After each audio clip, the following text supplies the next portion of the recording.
So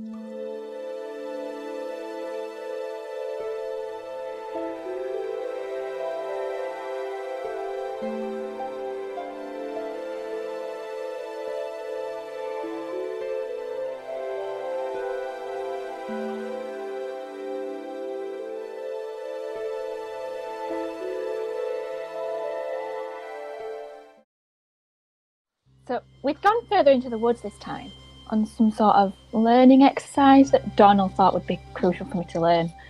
And he hadn't mentioned where we were going and what we were going to be doing on this particular day, which I thought was strange because he normally tells me what we're going to be doing before we go. But anyway, never mind. So the four of us had been wandering, quite some time in the forest, and we'd come across sort of a field of really tall bracken ahead, and we edged closer, and I could hear something, and it was almost sort of like a grunting, sniffling noise, and I immediately didn't feel like it was right, so I stepped back and prepared myself. I wasn't ready to harm whatever it was behind there. I didn't really want to get involved, but I'm sure Von was. He's sort of like that, really. So I moved behind one of the trees that was sort of further back, and all of a sudden there was a giant, mighty, beastly 7-foot bear that sort of charged its way from out of the bracken towards Von. So I immediately scrambled behind the tree. I didn't want to be seen, and Darnell sort of defended Von. He took out his staff and sent his ice blast and just penetrated the bear's heart and killed it instantly. I sort of couldn't quite believe what I'd just seen. It's not me, is this? So I closed my eyes. I sort of looked away, wiped a tear, and as I opened them, I saw a tiny baby squirrel down on the floor. Only a week old, probably less, shivering, cold, on its own, no mother, no nest around, nothing. It looked like it had maybe fallen from the tree, perhaps. I don't know. I wasn't going to let it die there on its own, like that bear's just done. I didn't want to do that, so I scooped him up, I put him in my satchel, and I took him back to camp. And he's been with me ever since. Done. Wow. Oh, Nukin! I love that. I also feel like I should put like Nutkin and Enver like names up on here as well. They're as much a part of the stream as anyone else. Yeah, we need like a little image in the corner directly next to our names, like a little emoji. Enver's the only one that's crit so far, so. True. Although I've just been a big bear, so I don't know where Nutkin is right now. So we are beginning with the fire raging, smoke billowing upwards. It is you guys, sans Simon. He is outside the vines with the wagon, and Xander covered in goo. He had a dagger raised as if he was about to stab the zombear in the back, which is a name I've just stolen from the chat, by the way. Thank you to whoever did that. Awesome. Alright. Can I clap my hands together and shout, Xander! You're back!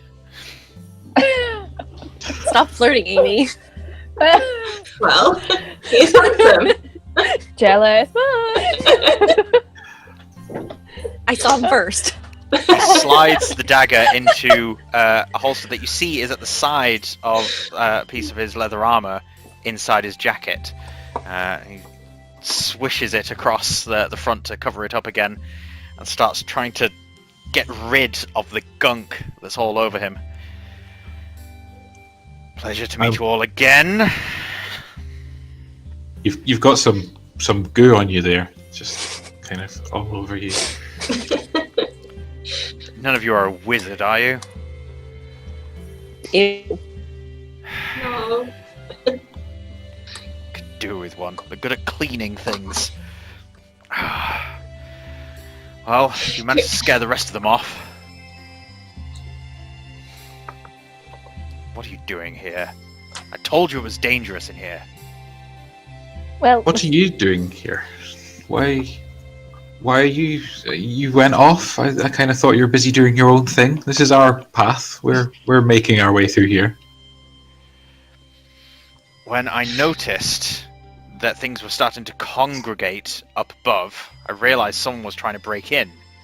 As he points upwards, you notice that a lot of the birds are sort of centered around where you guys are standing now, circling up above, as if you're in the eye of a storm. I decided to stop my hunting and come and see what the disturbance was. I assumed it was something like the wildlife trying to return. Bears or something. Is Anakis still a bear? By the way. no, I'm out of bear form. Right, okay. I was going to say. Well, kind of. And just to remind everyone, I'm still up on my horse. Oh, yeah. Bloody Yes. hell. Airden, Looking down at Xander. A literal high horse. so yes, Literally. as a reminder, everyone was walking through the vines with the exception of Airden, who rode a horse. That's right. Who is smart?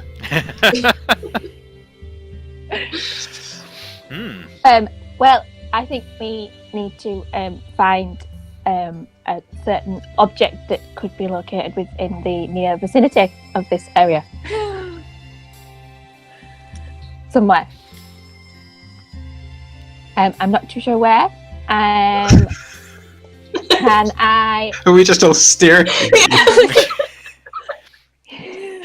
Are you expecting a tavern somewhere in these vines?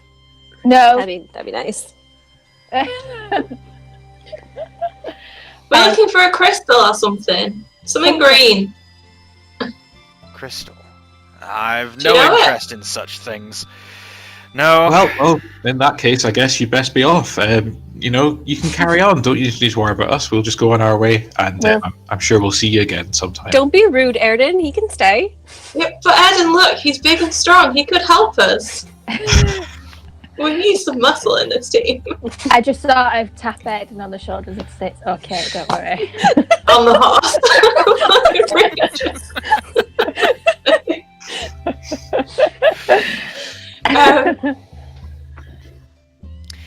He flicks his eyes up and towards the center of this mass of vines. Lifts his head a little as if he's hearing something. And then turns back to all of you. I'd recommend turning back. And then he makes a dash towards some vines that are not currently on fire. But you see that the section that he's standing in seems to have been mostly cut away, as if someone's come along with a strimmer and just removed all the vines. So he's in essentially a clearing. So when Eden compelled the vines to rip that bear apart, you've essentially now got a doorway between the pathway that you were on, that is now on fire ahead of you, and you've got this slightly flaming sort of archway to an opening and another pathway in. Sure. I say we go that way. Yeah. Is that where Xander's just gone? That is where Xander's just gone. Oh, Let's follow him. Let's follow Let's him. follow Xander. Let's go. Follow that guy. Start walking. I See, guess now I'll follow. everybody wants to follow the new guy. We're getting such mixed messages. I say as I walk through the... Make exceptions when they're handsome. Oh, is that how it works? Okay, I'll remember that. Write that down. Okay. I take out a notebook. Sorry. Handsome equals okay. Oh god. Did I'll no let one that go. watch Beauty and the Beast? Did anyone do detect magic last session? No. There was detect good and evil done. Yes. Can I do a detect magic? Oh no, hang on. Oh, it's only in a 10-meter radius. That's not going to work, is it? No, ignore that. It lasts for 10 minutes though, I think. Oh, it does, yeah. Yeah, So okay you then. have it and then... How far is it some sort of like hill that's in the centre of it, or is it just all vines? It is a hill that is in the Right. centre of this. Okay. But it looks as though the vines have crawled up, and it's like just a lump of vines. Well, that zombie bear's obviously come from somewhere, hasn't it? So it's obviously that way. That path's probably better to go on as opposed to the flames over there. So let's go that way. Okay. Are you casting Detect Magic? I'm going to leave it a little. Oh, no, okay, yeah. But we need to be quick. Okay. Quick, guys, quick. Run. Run, We go! start running. All right. As you push your way through the flaming archway and into this clearing, you see the dead bodies of a few more of these rotting bears. More goo and ichor dripping from the open wounds. One of them growls softly in the corner, and you note that his head has been entirely removed from his body, and its mouth is just moving, air being forced through and creating this groaning sound. Cool. You turn and see where Xander has run off through, and it is a pathway as you saw before, but lots of vines starting to slowly creep and move and slither backwards and forwards, this undulating tunnel of vines. They don't seem to be closing anything off, but certainly on the move. And Xander has already taken off, got quite a distance up, about 50 feet, and is now leaping from side to side, stepping on some of the vines before reaching the top, which is about 15 feet up, and then diving like a gazelle into another section of vines, disappearing from the tunnel path that you guys are in. That sounds quite difficult. Yeah. Especially on a horse. Although, in character, if Xander can do it, then Airden can do it. That's not a. But That's not me, stats based, Daniel, is it? yeah, I'm me as a player, I'm going, that's not a good idea. So, continuing down this undulating path? Sure. Yeah. Yeah. On my horse. It continues on, and as before, we will require a Constitution saving throw from everyone. Yeah. Ooh, yes, got nat 20. Oh, nice! That's the first roll of the day.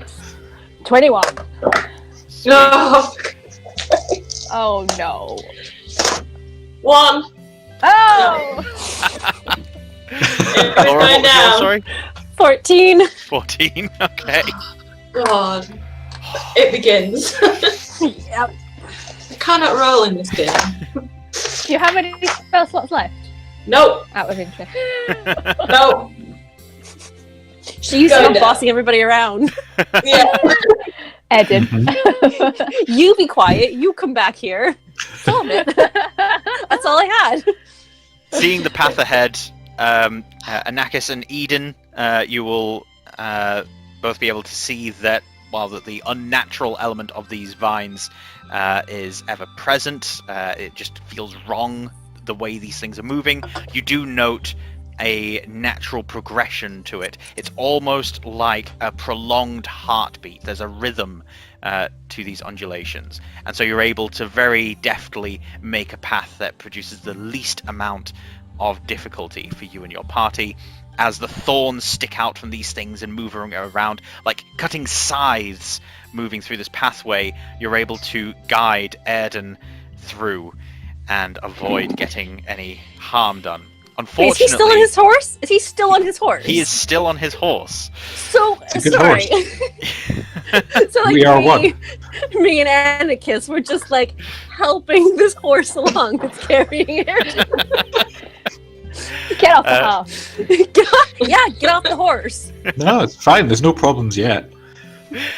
Whereas Amy, unfortunately, notices that a few of the vines, as they're moving forward, have small pustules on the side. And Ew. as she gets close to one of those, it pops open, distracts her for a moment as this gaseous smog fills her face. And as the gas dissipates, she blinks her eyes open and sees that one of these thorns has moved and started to cut across her cheek. She is now bleeding a little, but not enough to cause any undue stress. You have taken 6 hit points of damage, Ouch. and unfortunately, Kerry, Amy is currently poisoned as well. Oh no. Okay. What's the effects of that? don't Poison remember. is a status condition. It essentially means that you get disadvantage on ability checks. Fantastic. Yes, and attack rolls.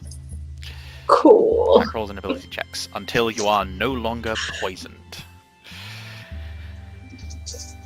Okay. This represents an hour of travel. You guys will be moving through this tunnel, seeing that there are further thinnings in the sides of the vines. You can see other pockets, sections in this vine maze that would similarly give you an opening to move through.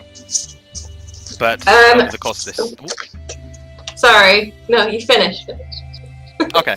Over the course of this hour, you find your way to a crossroads, something that you've not seen in this path before.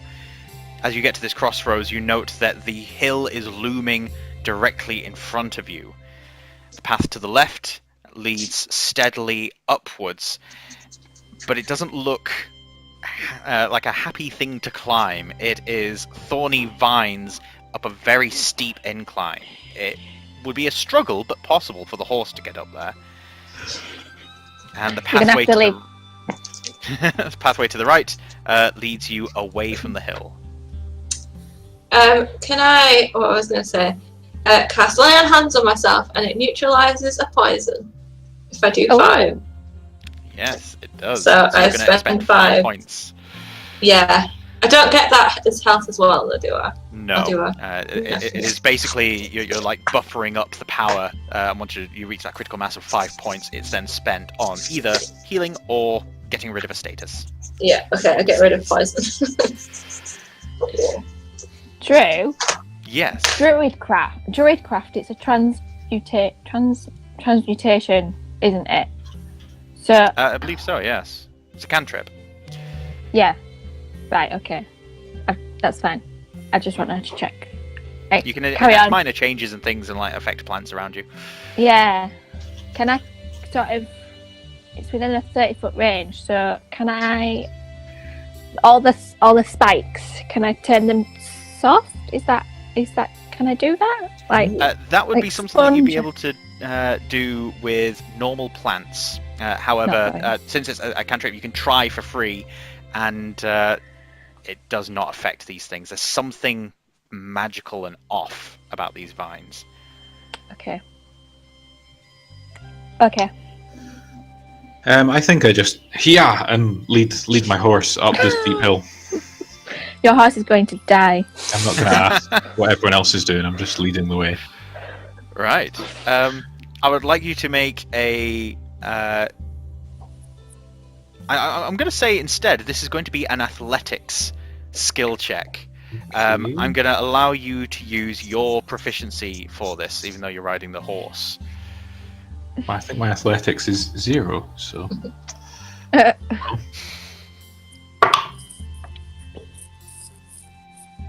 9. 9. Nine Is altogether. anyone else going to try climbing this hill immediately after Airden starts trying? I'm going to let him go 10 meters in front of me because that horse is going to come flying Yeah, back yeah. down Yeah. the hill. Yeah, we wait. We wait and watch. Airden and the steed start clambering up the hill, each of its hooves sinking into gaps between the vines as it slips up the hill, and eventually the hoof gets caught, and as he pulls his leg up, you see that it's been cut by some thorns, and it refuses to go up any further. We told you to leave it down here. You didn't listen. How is the horse? Is the horse, can it move its leg? I would like you to make a Constitution saving throw for the horse. Okay.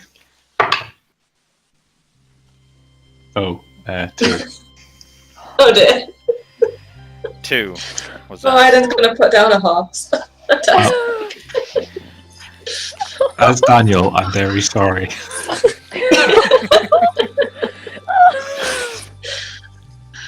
The horse does not look good. Do you have any way of assessing the damage of a horse? Do you have handle animal or the medicine skill? Or No. would you like to make an attempt at those regardless of your training? Like maybe this is just something you've picked up.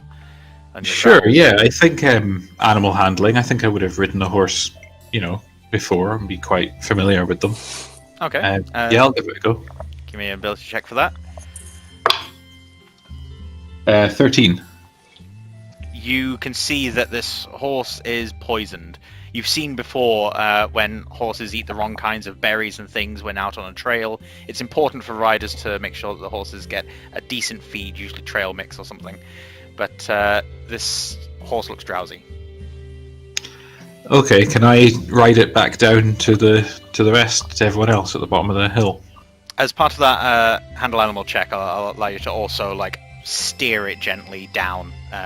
It does stumble a few times, but it doesn't throw you from itself. But you manage to get to the bottom. I jump off and say, Amy, this animal is poisoned, I think.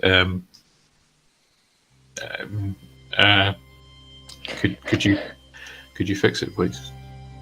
Sorry.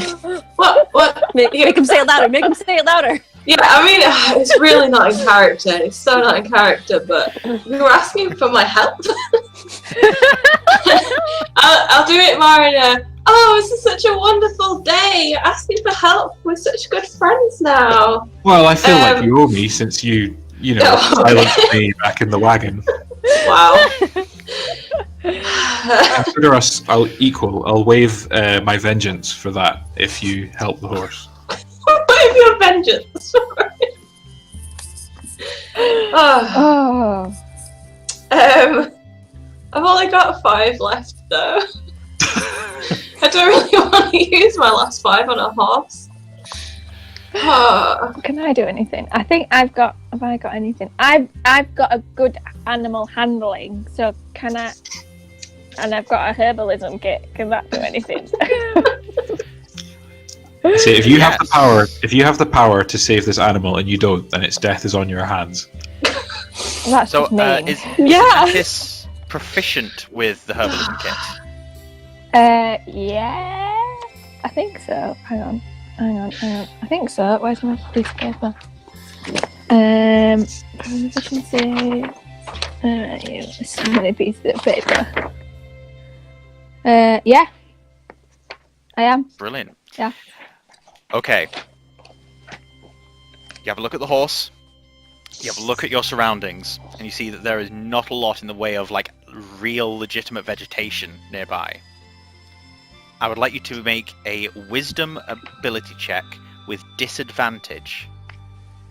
But you do get to add your proficiency because you are proficient with the herbalism kit. Okay. Oh, I had that. So that's 2d20, pick the lowest. Oh, What did 5 you get? 5. total. 5 total. Wisdom modifier of 3. I rolled a 2. And a 7, so that's no better. Right. Oh, you do get to add your proficiency modifier as well, remember? Oh, So it's Wisdom. wisdom Oh. and proficiency. sorry. So that would be. Oh, now you're asking too much of me. That's more numbers to add. 15. Oh my god, my brain won't work. What are we on proficiency? 10. Right. Having a look around, you cast a Druidcraft cantrip a few times, and after about a full minute of trying to pull something through the air, it looks as if you're miming making a tree out of clay, and as you do one more final push, your arms shoot up into the air, and so does a living vine, a tangle of roots steeped in soil, small bugs and worms still clinging to the side of it, but you've managed to pull a lot of the natural living material that's been deep underground up through the topsoil, through these spiky vines, and sprouting out the sides of it are small little fungal nodules. You pick a few of these, and over the course of the next 30 minutes, you bring out your pestle and mortar, and you get a fire starter kit, and you start grinding pieces down, getting rid of a lot of the liquid, and creating this paste, which you use as a salve over the wounds of the horse's leg. And you can see the poison begin to drain from the horse. It gets more of its awareness back into its eyes. It then takes a further 10 minutes for this to take full effect, but eventually the horse is still wounded. There's still blood seeping out of the wound, but you've managed to cure the poison entirely. Half an hour later. Oh my god. So while Anakis is rushing around and doing all of this, is there anything that you guys want to do? Since it does take an hour, a short rest can be had here. Which, unfortunately, Anakis wouldn't be able to benefit from, since she's actively doing this. Yeah. But everyone else, you've got an hour. I think I'm just deep in thought, I think. For an hour. Yeah. That's just because I can't not mention the comment in the thread that says Airden's an edgelord. Yeah. I'm sorry, it's killing me. I had to say it out loud. I had to say it out loud. No, you need is like a fedora and a neck beard. That should be my motivation. I should just have that written out just on top of the screen. We need to get that printed on t-shirts, guys. Airden's an edgelord. For the bid. If we could have oh my gosh, what's that? Shano, the guy who did the. Oh yes, Shinobi MZ. If we could get him to add a fedora and a neck beard. No. I'm saying now, canonically, he does not wear a fedora. He's clean shaven. He's an elf. Oh god. Right. But like, Yeah. you can make an exception. Sorry. Oh, what a way. Okay. Sorry. An hour. Yeah, so short rests. Yeah. Yes. Was that you how rolling much- hit dice there, Kerry? Yep. What do you add to it again? Con? Your Constitution modifier, yes. Yeah. That would be 5 health. That's somewhere. Yeah, I'll just wait for her to finish. In this burning briar bush for an hour. The fire is a good mile or so back. Thank Right, you. okay. Let it go, Amy. Let it go. It's still burning, still raging. The smoke's still billowing upwards, but yeah, the fire's some ways back. Eden, anything that you're doing for the hour? Short rest. Good stuff. Oh yeah, that's what I should have done. Well, No, you can help me tend to your horse. I think I'm very. No short rest for you.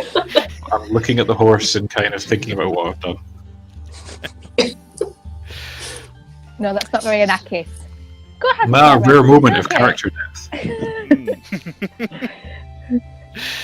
Now, at the end of this hour, you see that the horse is tended to, no longer poisoned, but it keeps pulling its head away, especially from Airden, but mostly just from the hill itself. It seems somewhat reluctant. The reason of which you don't know, because you can't speak to horses. I can speak Someone to can. horses. Oh, So can I? no, I can't. Can I? The, No. the spell lasts for about an hour, I think it was, or 10 minutes. It lasts for a fairly short amount of time. But you do have the spell, Speak with Animals. I do. I did cast it last session. Yes, you did. I still have mine. Oh. If you want to, you got some questions to ask the horse? You want to talk to the I mean, horse? I feel like You it's want to just. talk crap about Airden to the horse? I feel like it's just going to be that it got hurt though. I worry about wasting a spell slot on that if we're being, you know. I think mine's still prepared. Is mine still? Did you say mine was still prepared, Drew? Or would it have gone by now? No, it's Your speak with animals will have run out by now. But it is a ritual, so if you want to spend the last 10 minutes of this short rest performing a ritual, like after you've applied it and you're waiting for the poison to be seeped out, you could be casting this ritual. Mine's an invocation. I think I can use it like a cantrip, like instantaneously, over and over. If you... Is it still in a spell slot? No, it does not. Seems more feasible. Yeah, sure, I'll talk to the horse. Short rest. Chat with the horse. We're gonna talk shit about you. You have now cast the spell. Now the horse is entirely unaware that a spell like this has been cast, so you guys would need to initiate the conversation. Right, yeah. Hi, I'm Eden. What's your name? Do you have a horse name?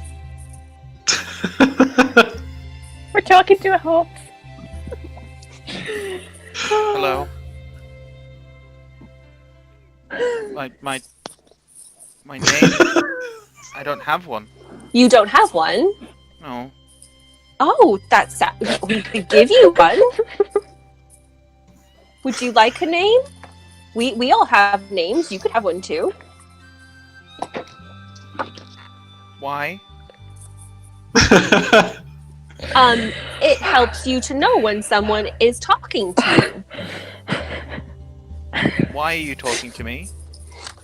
I wanted to know if you were feeling okay. We saw that you got injured and we tried to help you. And I want to know if you're feeling better. Leg hurt. I know, sweetheart. I know it does. I know it does. You've been carrying around like 100 tons of ego, so I get it. But do you need to have like a rest? Are you thirsty? Are you hungry?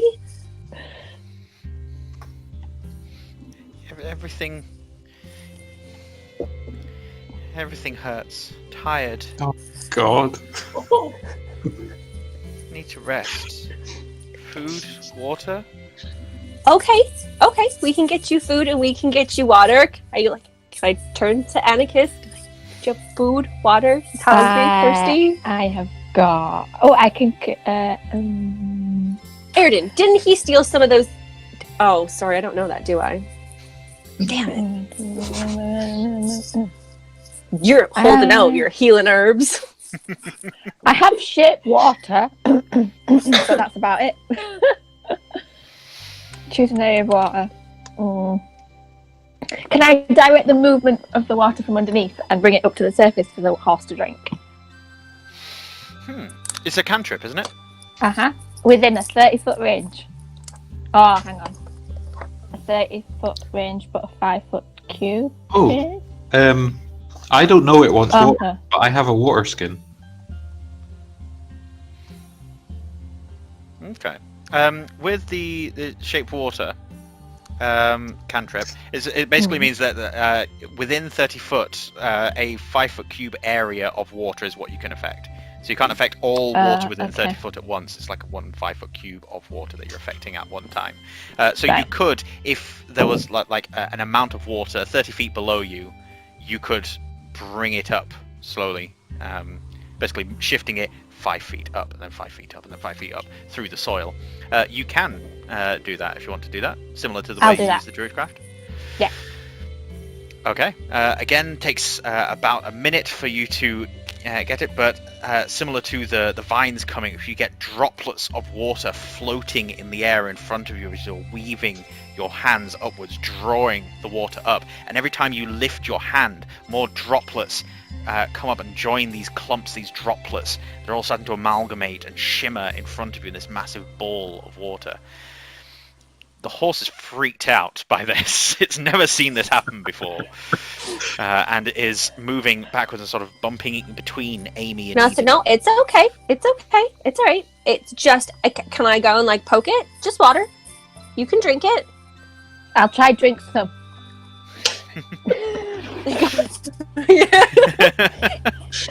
Somebody get a straw. It is good, clean water. I'll slowly walk over. I've got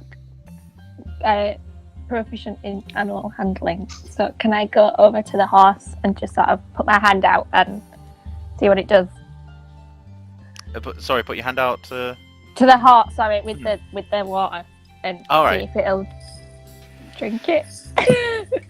Yep. Since you're entirely able to shape the water however you see fit, you can essentially like elongate it into like a stream of water that goes into his mouth. Oh yeah, I'll do that. Yep, like a horse drinking from a running tap. It's like smacking its lips. Well done! Yay! High five, Anakis! Yes! Team horse! You are not looking after your horse successfully, Airden. Thank you. Well, Yeah. Are we staying here? It seems a bit open.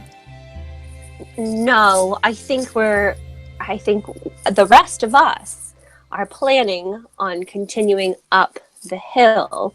You don't have to come with us. I think it's too dangerous for you. He looks around the clearing that you guys are currently in during this crossroads. Alone in the open.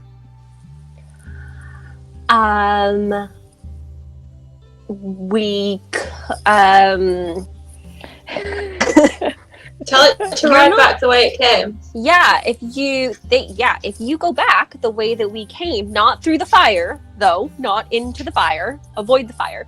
But if you go back that way, you'll get back to the cart and to where Simon is. The other person that was with us. He's back there with the cart. And the other horse? There's another horse, right? The other horse. Yes, there is. Okay. He looks down the path. Okay. Okay, can I give him like a pet? Like a reassuring pet. You can do this. You got this. You got this. You are the bravest, smartest horse. You can do this. Don't go near the fire. as the horse gets up, could I try and place a hand on it? I thought you were going to try and get on it. You're like, oh, great, it's fixed. You fixed it. Yes. Yes, Daniel, could you give me a Constitution saving throw, please? 16. As you place the hand on the horse, it turns its head to look at you, and then turns back, looking down the path.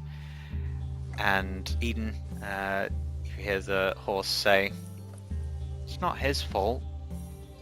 Just a rider."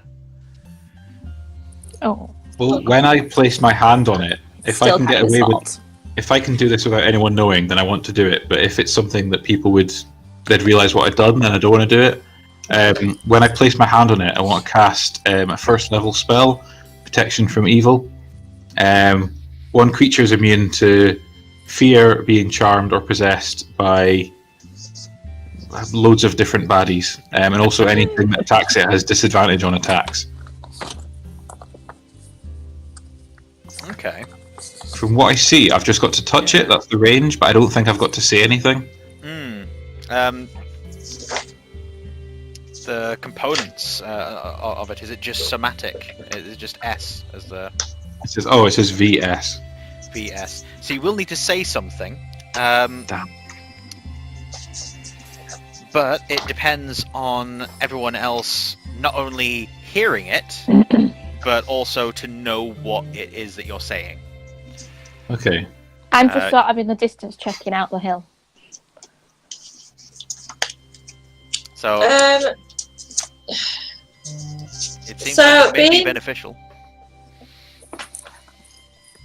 If I know that spell as well, would that mean I would know what he's doing if I hear the words? If you know that spell as well, I would give you advantage on an Arcana check to see if you recognise what's being done. Alright. Because everyone's spells are a little bit different. Everyone's got their own flair. You'd recognise some of the cadence and patterning to it, perhaps. Okay.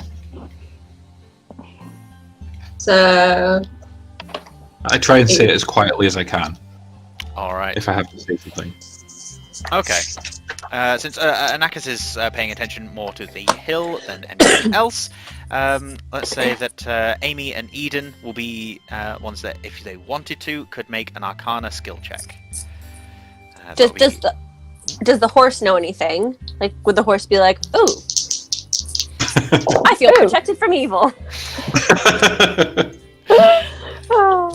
You know what? I'm gonna make an Arcana skill check for the horse.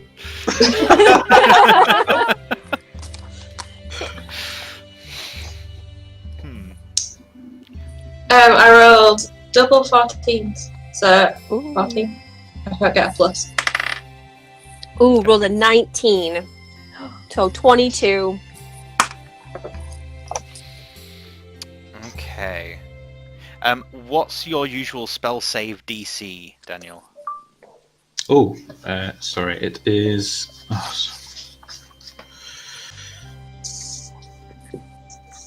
I'm not Oh, 12, sorry. 12. So Amy and Eden both recognize exactly what it is that Airden has done. The look on his face and his usual character suggests that perhaps he was trying to do this surreptitiously. But do I know that they know? Well, oh god. No. I was gonna say I just smile at you. I don't say anything. I just smile and then turn back to the hill. Mm-hmm. I'll just, like, I don't know, shrug it off or something, like, whatever. Stupid horse.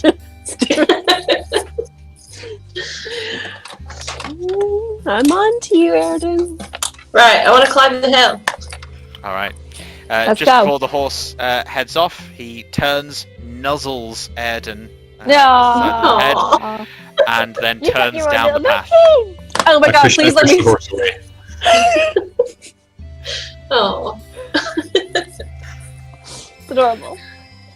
Are you alright, Laura? It's adorable. I'm gonna cry. I know. It's so cute. Alright, the chestnut horse gallops away at a solid canter, managing to avoid a lot of the moving vines, and you guys turn your attentions towards the hill looming above you. The swarms of birds and insects above your head start to thicken, almost blocking out the light above you. Can I cast Druidcraft and create like a? It says you can create a tiny harmless sensory effect that predicts. Oh no. So I want to create a light that will distract the insects and make them clear away. So a bright light somewhere else, elsewhere, that will take the attention away from us almost. You'll be able to create small flickering lights dotting around the place, but nothing as strong as a torch or a lantern.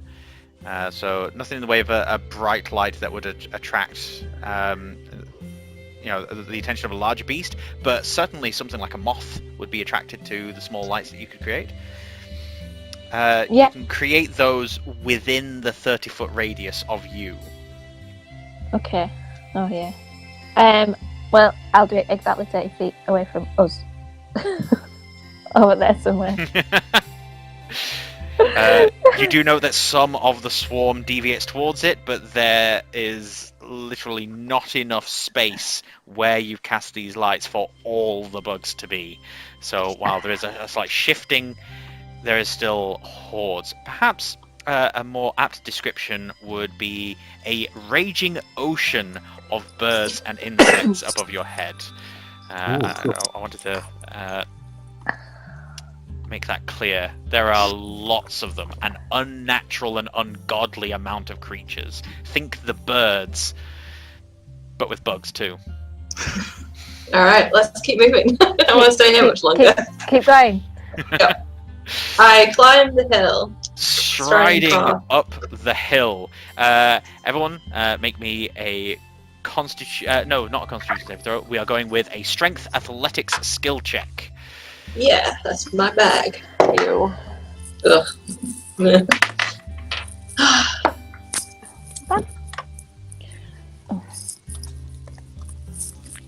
Oh. 13. 8. Oh. 4. 15. 8. Right. And 4 with Daniel. Okay. Airden Amy is very dexterous. He's not strong. He has other good qualities. Amy, Eden, you guys get halfway up before looking down and seeing that Anakis and Airden are struggling. That Airden has managed to get his foot caught in exactly the same spot that the horse had got his foot stuck in before. As he tries to pull it up, Karma's a bitch. he sees the thorn sticking into the side of his boot and tearing at the stitches. As he pulls his foot all the way up, he is entirely unharmed, but he is now sans boot. No. No, not my boot. Your priorities, man. Well, I mean, I'm getting the boot back. Anakis, you have struggled to get very far because everywhere that you are placing your hands and your feet is unusually slimy and slippy. You've managed to get up about a quarter of the way. Amy and Eden, you have managed to get enough on your rolls to reach the top without needing to make any other sort of check. But you are halfway up when you notice that Anakis and Airden are struggling a little. I What to do? forgot. I will go back down and help. Alright. Being the big, strong paladin, muscle lever is gonna go down and help. Do you have like a rope? Amy, do you have rope? I don't know if I do, actually. I think I took the scholars I do. scholars I do. pack and said, yeah. I do have a rope, yeah. Is there like, can I stay up there with the rope, like tie it to something, like long enough for you to go down and then help to like? Yeah? It's 50-foot rope. I don't know if that's enough. There is plenty of vines that you could like loop a bit of rope around to be able to secure it. Okay. I throw my rope to Eden. And I'll go back down to Airden and help him specifically, giving him like a very bright smile, but see, this is me helping, this is what friends do kind of face. Okay. When you say help, what do you mean? I'll pull your boot out. Oh, fine. Yeah. Okay. Eden, you managed to start securing the rope, presumably to let down and help Anakis up, who is further up than Airden, and so could benefit from the help of the rope. But Airden is just a little too far down. Amy, you scoot down, get next to Airden. His boot is not only between two vines that are sort of like rolling towards each other, covered in thorns. It is like they are crushing this boot through some sort of crushing machine. But his boot is also ruined. You note that the side of the leather has started coming away from the sole, that the front part is cut up. He would struggle to put the boot on his foot again. Okay, I look at him and say, I think your shoe's gone. I think you need to let it go. I am not letting it go. I try and get the boot. Who cares more about that boot than he does about the horse? Come on, Give me- man. A dexterity ability check. Sleight of hand if you're proficient in it. That's an 8 altogether. You throw Not your doing hand very well. in and rip the boot, or what's left of it, out. You do manage to cut up your arm. Give me a Constitution saving throw, please. Oh my god. 5. Please tell me that's like your dead father's boot or something. Because that's just a boot. No, it's just a boot. Oh, Not even a sentimental boot. I'm sure you've got a spare boot in your bag somewhere. You take 1 point of damage, 1 hit point, but you are also poisoned. You now have your boot back. The sole is entirely intact, and the laces still there, attached to the tatters of the front. You reckon you could tie some of the laces around the heel of the sole and then back around to the front and have some functioning kind of shoe. Yes, that's what I do. Very kind of proud, stiff upper lip. I'm doing it as if it's no problem at all. Well, you look ridiculous. With Amy helping you, you'll be able to get to the top of the hill no problem now. Anakis, you see the rope in front of you. Trying to get a hold of it, you notice that your hands are still slick with this slime. I will allow you to essentially roll the advantage that the rope would offer you on your athletics check. So just roll one more d20, and it's basically the roll you had before or this one. You're essentially rolling with advantage, but after that. Okay. Oh, athletics. Yes. Strength based. 18. Nice. Oh. Noticing that it is slick on the palm of your hands, you quickly wrap the rope around your wrist, grab a hold of it, and walk your way up the vines to Eden. And all of you manage to get to the top of the hill thereafter. It takes you a good solid 15 minutes to get all the way up. The slick sounds of these greasy vines moving over each other, combined with the droning sound and the almost roar of the crows that are making these caw sounds that are booming throughout. As soon as one calls, the rest of them all seem to respond until it gets to the outer edges. And then again, you get another bird over here and over here making calls that echoes throughout. Can I just cast that thaumaturgy and just create like a loud, I don't know, just a loud booming thunder from the clouds to see what happens? I don't know whether that would... Yes, give me an Arcana skill check, please. You can make it with Wisdom as the ability, though, instead of Intelligence. Okay. Come on. Oh, nice. 17. Nice. You throw your hand up as soon as you get to the top and shout the verbal part of your thaumaturgy command. What word would you like to say to create this thunderous sound? Boom! As you throw your hand up and yell boom, the birds and beasts scatter as your boom creates this massive thunderclap in the sky above. And you see the clouds and sky above you.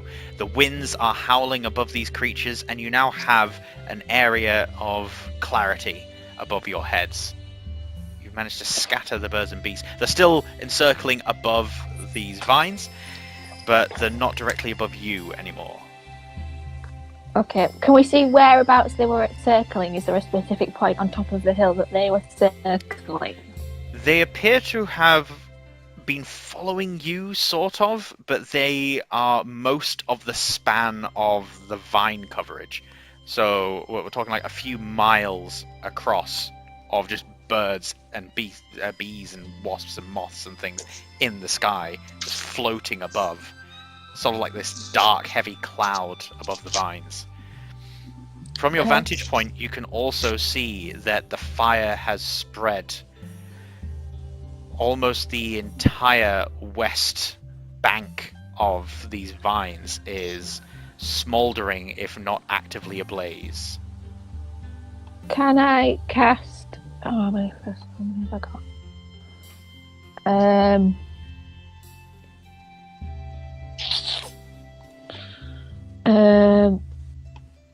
Can I cast... I don't think I've got it prepared. I don't think. No, I don't. I was going to cast. Oh, do I? Hang on. Control. Oh, is that my clip? Hang on. I'm just getting confused. Have I got some sort of water? What did I create and destroy water? It's I only believe that 30 was foot. something that was used before, wasn't it, to put out Yeah, the fire? Yeah, but I can't. It's still the same range as what control frame. Oh no, control flames is control flames is 60 foot. How far are we from the flames? You guys are a good half mile from the flames. Oh. Yeah, it's probably fine to just let them burn, right? Well, that's not a lot we can do about it. Yeah, that's true. Yeah. What's down the other side of the hill? Can we see anything? So the crest of this hill, the hill's fairly wide. It's a couple of 100 feet across. You see that there is a crumbling stone tower that is on its side. The hole in the side of which these vines are sort of coming out of and clinging to the side. You can see a few gaps where there's still stonework to be seen. Is there anything else? Oh, sorry. There's a small collection of swords and spears amongst the vines on the floor near this opening, and on the far side past this you see just more vines. What colour's the tower? It's very grey stone. Not green. No. You know when I had that vision-y thing when I saw this tower? It was green tower, wasn't it? Yes. Okay. It's not this tower.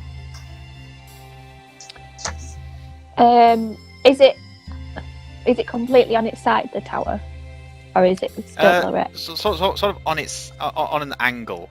You can't see where the tower connects, though. It seems buried entirely in vines at the base.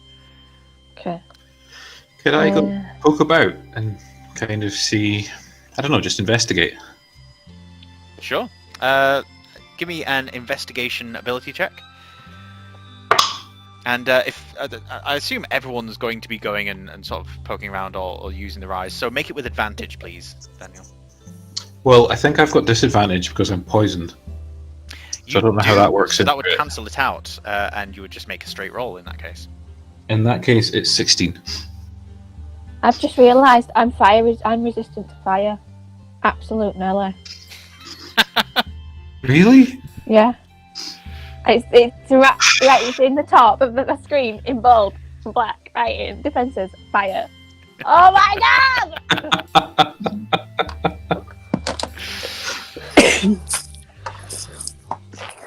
god! Getting closer to the hole in the side of this tower, you can see that there's signs of a battle that's happened within the last year, certainly, maybe just the last few months, although these vines shifting things about hasn't made things easy to determine. The vines are certainly growing from something inside this tower, but you know that there's a second source of the vines. More of the vines are coming up from the middle of this hill. It's almost as though the vines have started somewhere deep underground, and they've found any openings that they can to burst out, and so they've come out of this tower and from the hill that the tower is on.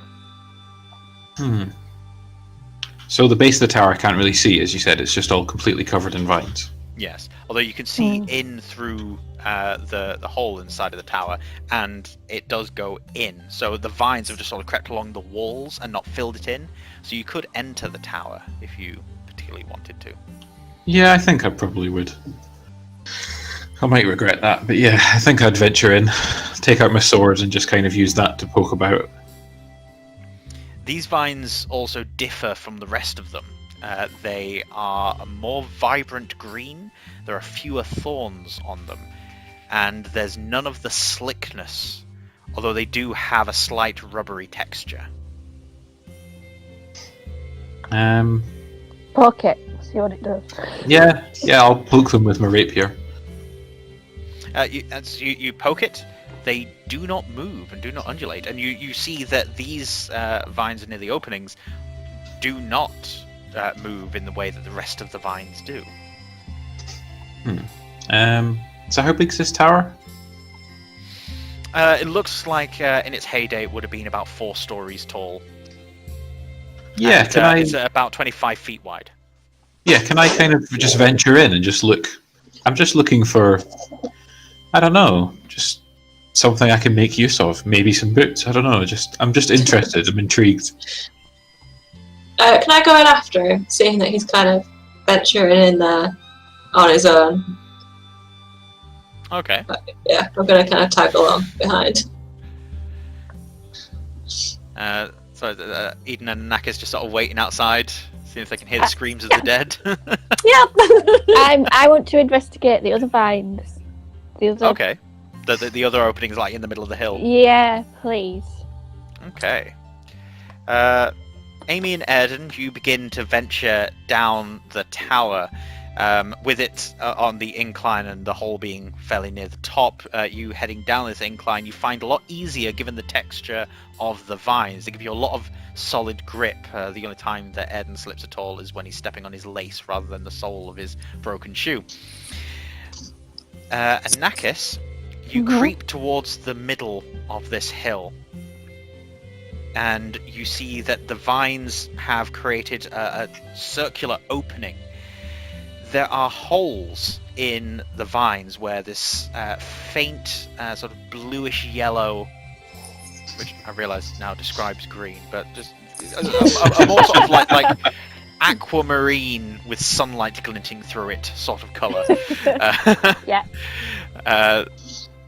Sort of ooze coming out of these holes in the vines, like something's stabbed into them.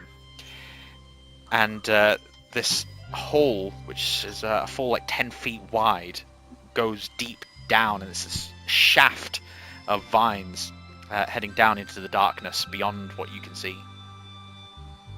I need a light. Oh, have I got a torch in my kit? I might not have a torch. Let me just see what I've got.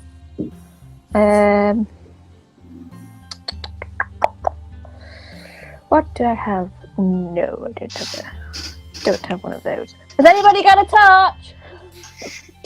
What about fire? Can you make fire? I can, but it's control flames. It's control flames. I can't make. Don't just shoot fire down the hole. Come on. Do you want? Is there anything? Do you have anything I could light on fire for you, like a stick? I Where's still that? light to a sword, but I'm inside. I have a torch as well, but I'm also inside. I'll rip a piece of material off my cloak at the bottom and wrap it around us. No, because I've got nothing to light it. I've got produce flame, which is a spare. Oh no, it's a can. Oh no. Right. Yeah, I can produce flame. Sorry, I'm not looking. Okay. You're gonna burn whatever's at the bottom. Okay. Too many spells. Yes, I will produce flame and shoot it down the bottom. Ooh, excuse me. Okay, you project a jet of flame that extends for 10 feet and then leaves your hand, and this jet shoots down into the depths. It goes on and on and on until the light disappears. And then, after a good 30 seconds more, you then see a slight spark in the distance. Too far and too small for you to identify what happened. In which distance? Like, where I'm stood? Oh, down the hole. Or down the hole? Yeah. Nothing else has happened. No. Has happened. How far down is it? If you take that small spark to be the bottom of the hole, then we're talking several hundred feet. Okay. Guys, there's something down there, and it's a very long way down. I shout across. Meanwhile, Amy and Airden, you find that getting down to the bottom, you guys can see in the gloom the shape, the outline of a doorway at the base of this tower. You've noticed along the way a few bumps in the vines as well, and at what would be the floor of this tower, near to the doorway, there are several body shapes that the vines are making, as if they've grown over the corpses of things that once lived. I go through the doorway, or I approach the doorway. Looking in through the doorway, you see that this is a room that at one point had a functioning mezzanine level, and you now see that the vines have pulled it away, the crumbling masonry and bookcases that are broken, thrown to the side. There's the occasional manuscript still sort of intact, but vines have been erupting from a door that you see ahead and down a ways. This room seems oriented correctly, as if the tower and its doorway broke separate from this. So while you guys have come down at an angle and this door is at an odd angle, the room is properly arranged. So you would go back to being level if you walk through the doorway. But there's not a lot of path in front of you, and you still be walking on vines. But you're saying all the vines seem to be coming from one point? Yes, and so the vines sort of lead you down onto the lower floor in this room with the mezzanine levels. You'd be coming in at the upper mezzanine level. The vines go down and through a doorway ahead. There are other doorways, but the vines seem to be coming from this doorway ahead. Okay, yeah, I maybe take a look at Amy and just to see if she's still following, and just head towards that doorway, the one where all the vines are coming from. Sure. Do you think we should get the others, or how deep are we going before we off people? Airden? I ignore her. I'm going towards the door. Rude. But I follow, knowing that there's the two of them are there together. So yeah. Continue to follow. Cheerfully. Can I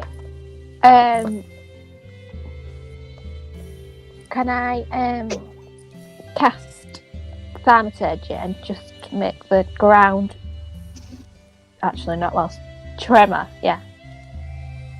Mm-hmm. Within a 30-foot radius of me. Yes, absolutely. Because I don't know what I think that's what she would do. So cause she's got no idea what she's looking for. So yeah, she's just sort of like projecting her own sort of anxiety and not sure what to do to the world around her. Yeah, she doesn't have a clue what she's looking for. She's just sort of making it up as she goes along. So as well as I, out of character. So yeah, she's just testing all the elements really. Okay. Oh. All right. Give me a perception ability check, please. Perception skill check. Oh shit. 8. 8. Yeah. All right. As you begin to tremble the vines and the ground around about you, you note that a few of the vines towards the edge of the hill start to sort of raise up a little, as if something is impelling them back towards you. But they don't move much beyond a few feet. Just like something's sort of like touched something somewhere, and they're just kind of gone.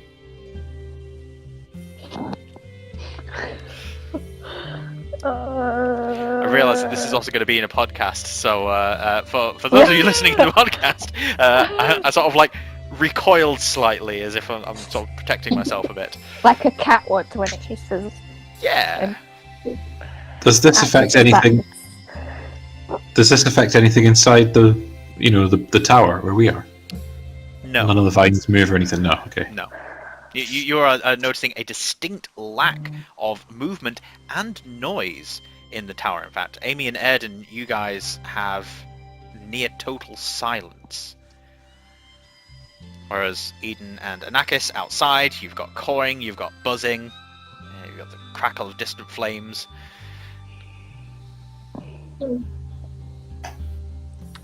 I fill the silence. I talk. Just small talk, cheerful, chattering away. Incessant. I don't feel like there's anything here, so I feel like we need to investigate the tower and try and get in somewhere. Are you talking to me? Yeah, I don't feel like we can. Oh, it's get just a hole. anywhere. Yeah. Oh, we can't get down at least. So I think we need to investigate the tower. Okay. Let's go do that. All right. Eden and Anakis heading towards the tower. You descend down, finding it fairly easy to grip onto these. From your assessment, your knowledge of nature, you can tell that these are younger, fresher vines that have a certain vitality about them. That these are totally different from the vines that you've been experiencing thus far for the last few miles. They're still large, abnormally so, but they're alive. You're able to descend down. You see what is likely to be corpses covered by vines. You just see the outlines of like skulls and torsos covered in vines, and you see a doorway through which you notice this destroyed library. Down the vines, you see Amy and Airden investigating a doorway on a lower level still. I go down and join them. You want to go in the library? Not my sort of thing, really. We can investigate it if you want. You can have a look. Yeah, I'll go take a look. Just a quick peek around. Nutkin and Enver both sort of poke their heads out and shrink their heads back down again when you walk through the doorway, and they note that now there is no source of natural light. Enver, able to see in the dark absolutely fine, but Nutkin has no such benefit, and so snuggles in close to Anakis. It's okay, it's okay. I reassure Nutkin that it's all okay. I have no idea it's okay. I have no idea if it's okay. It's probably not. I feel like we're walking into a death trap right now, but it's okay. It's fine. Right. I mean, I don't want fire bold, but I want some fire so that I can see. Can I I can produce flame. Yeah? Would you yeah, you I have can. a torch. You I have can. a normal torch. You are not with us, though. I mean, I'm one room down from you, and you can hear me chattering away from the library, I imagine. I have tuned you out. Gonna burn this tower down to the ground, I guess. I'm not gonna. I haven't burned anything to the ground, Amy. I mean... Okay, we'll see what it's like outside when we come back then. They're evil vines. You're welcome. I'm still burning something to the ground. The thing is a thing. Evil vines. Okay, right. Yeah, conjure fire, please. Okay. Just a quick note. Abigail's picture seems to be gone. Are you still there, Abigail? I can still hear you. My battery is going to die. That's not good. But it's okay. I will rectify the situation. Do not worry. All right. So do I hear? So I know that Eden and Anakis are now coming down. Yes, you guys will be able to see them. Okay, I shout to them, and we're in here. We're in this room. Just follow Amy's voice. I say, "Oh, is it because you don't like it just being the two of us? No, I think you obviously enjoy conversation, and I feel I can't, I can't really give you the conversation you need. So maybe our other friends, you can speak to them. He's breaking up with you. He is breaking up with you. I say can't or won't. I kind of usher you in their direction. But the door.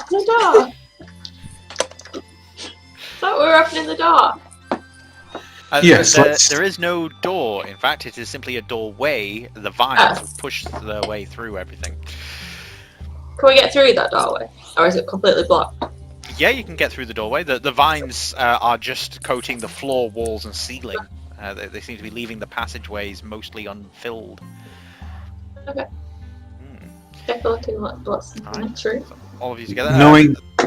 My apologies, it's just sort of from Laura, did you say that you were lighting a torch or something? No, Anakis. Anakis is conjuring fire. Ah, right. I am creating flame because I forgot I could do that. This is why I shouldn't have played it back.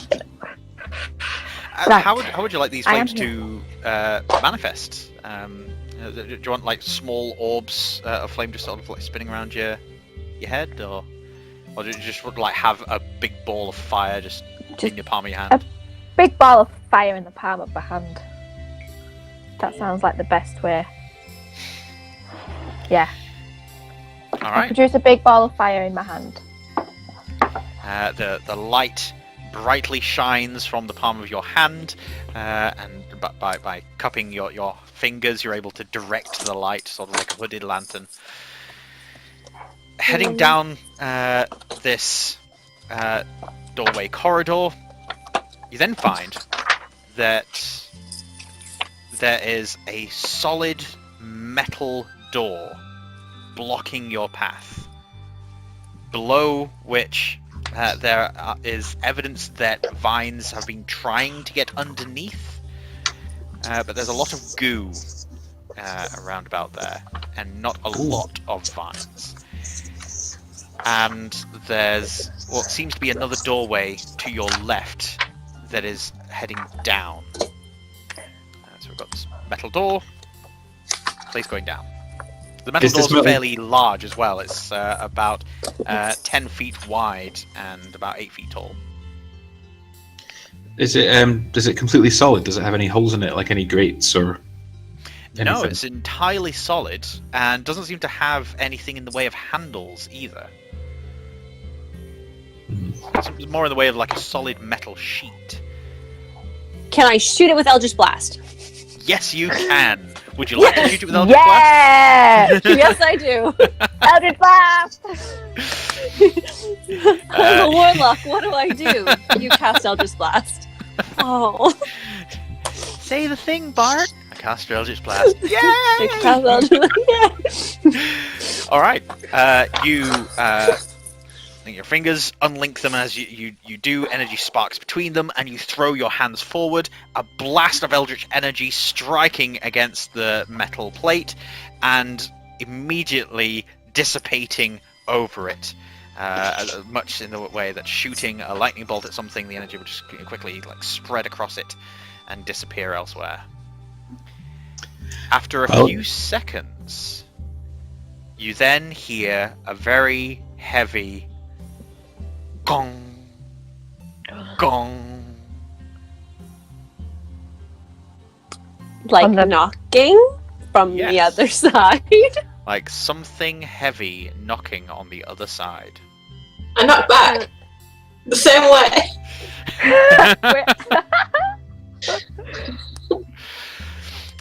You get more knocking. Gong, gong, and then a few feet further away, another knock. Gong. This is all on the other side of the door. Can I say hello? Like really loudly? Can I try and shout? I will shout hello with thaumaturgy. What's everyone's passive perceptions, by the way? 14. 10. Passive. Passive what? Perception? 13. Yes. 13. What was yours, Laura? Sorry. 13. 13. Okay. Airden, Anakis, and Eden, you all notice the air get a little cooler over the last minute or so. So since you guys sort of left that library area and started moving down, the air's been getting a lot cooler. Okay. Cooler. Okay. Did anything shout back at us? No. You've been met with naught but the occasional knock. Every time there's a knock, I match it. And I try to do it, like in those games where when the lights light up, you have to hit them in the right places. I'm like running around this door trying to hit in the same places that the sound came from. Like it's a game. Over the course of the next couple of minutes, while you're matching knocks in similar places, you find that there is now a cacophony of constant knocking all across this doorway. It seems that there are perhaps between 5 and 10 different sources of knocking. All within the span of a few seconds now, and it is constant. From the silence that it was up in the library, it is now this constant gong gong gong gong gong gong gong gong gong. When it gets too much, I step back and say, "No, I'm out." It's too many people. Continues. Can I cast... Sorry, go on. No, go, please. Can I cast Detect Magic? I don't... Yes, you can cast Detect Magic. And so, casting Detect Magic allows you to detect magic. You can see the presence of magic within 30 feet of you. Do I sense anything? Like, magical behind the door?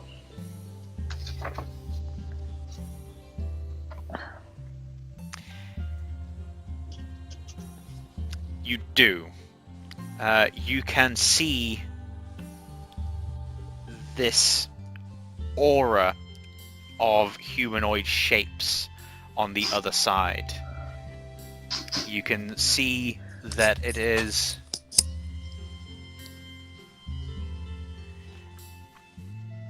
a sort of energy that's sucking into itself, like if you're watching an explosion in reverse.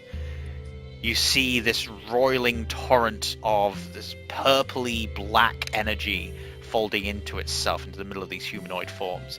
There are 7 of them, and some of them are missing the occasional limb, like legs or arms. You know that this is a sign of necromantic magic, and you can feel that weird tickle at the back of your throat that you can never quite get rid of. Can we go upstairs and long rest? I want my smites back. Yeah, I think that might be a good idea. Can I investigate the door and see if I can learn anything about it? Like, does it look if it opens towards us or away from us, or just anything? Like maybe try and find out how it would open if you could open. I might be able to open it. Hang on. I don't know if we want to open it. I think we just want to know how it opens. Yeah, you door. Oh yeah, I can open it. Yeah, no, I don't want to. Another thing that you notice, Abby, is that they are moving in almost slow motion. Yeah, guys, these things are dead. Yeah, these things are sort of like moving their arms like this. Zombies behind the door, guys. Zombies. Zombies, not zombears. Oh, could be zombies. Oh god, zombies. Hashtag zombies. Zombies, zombears. I mean, whatever it is. Anakis, could you give me a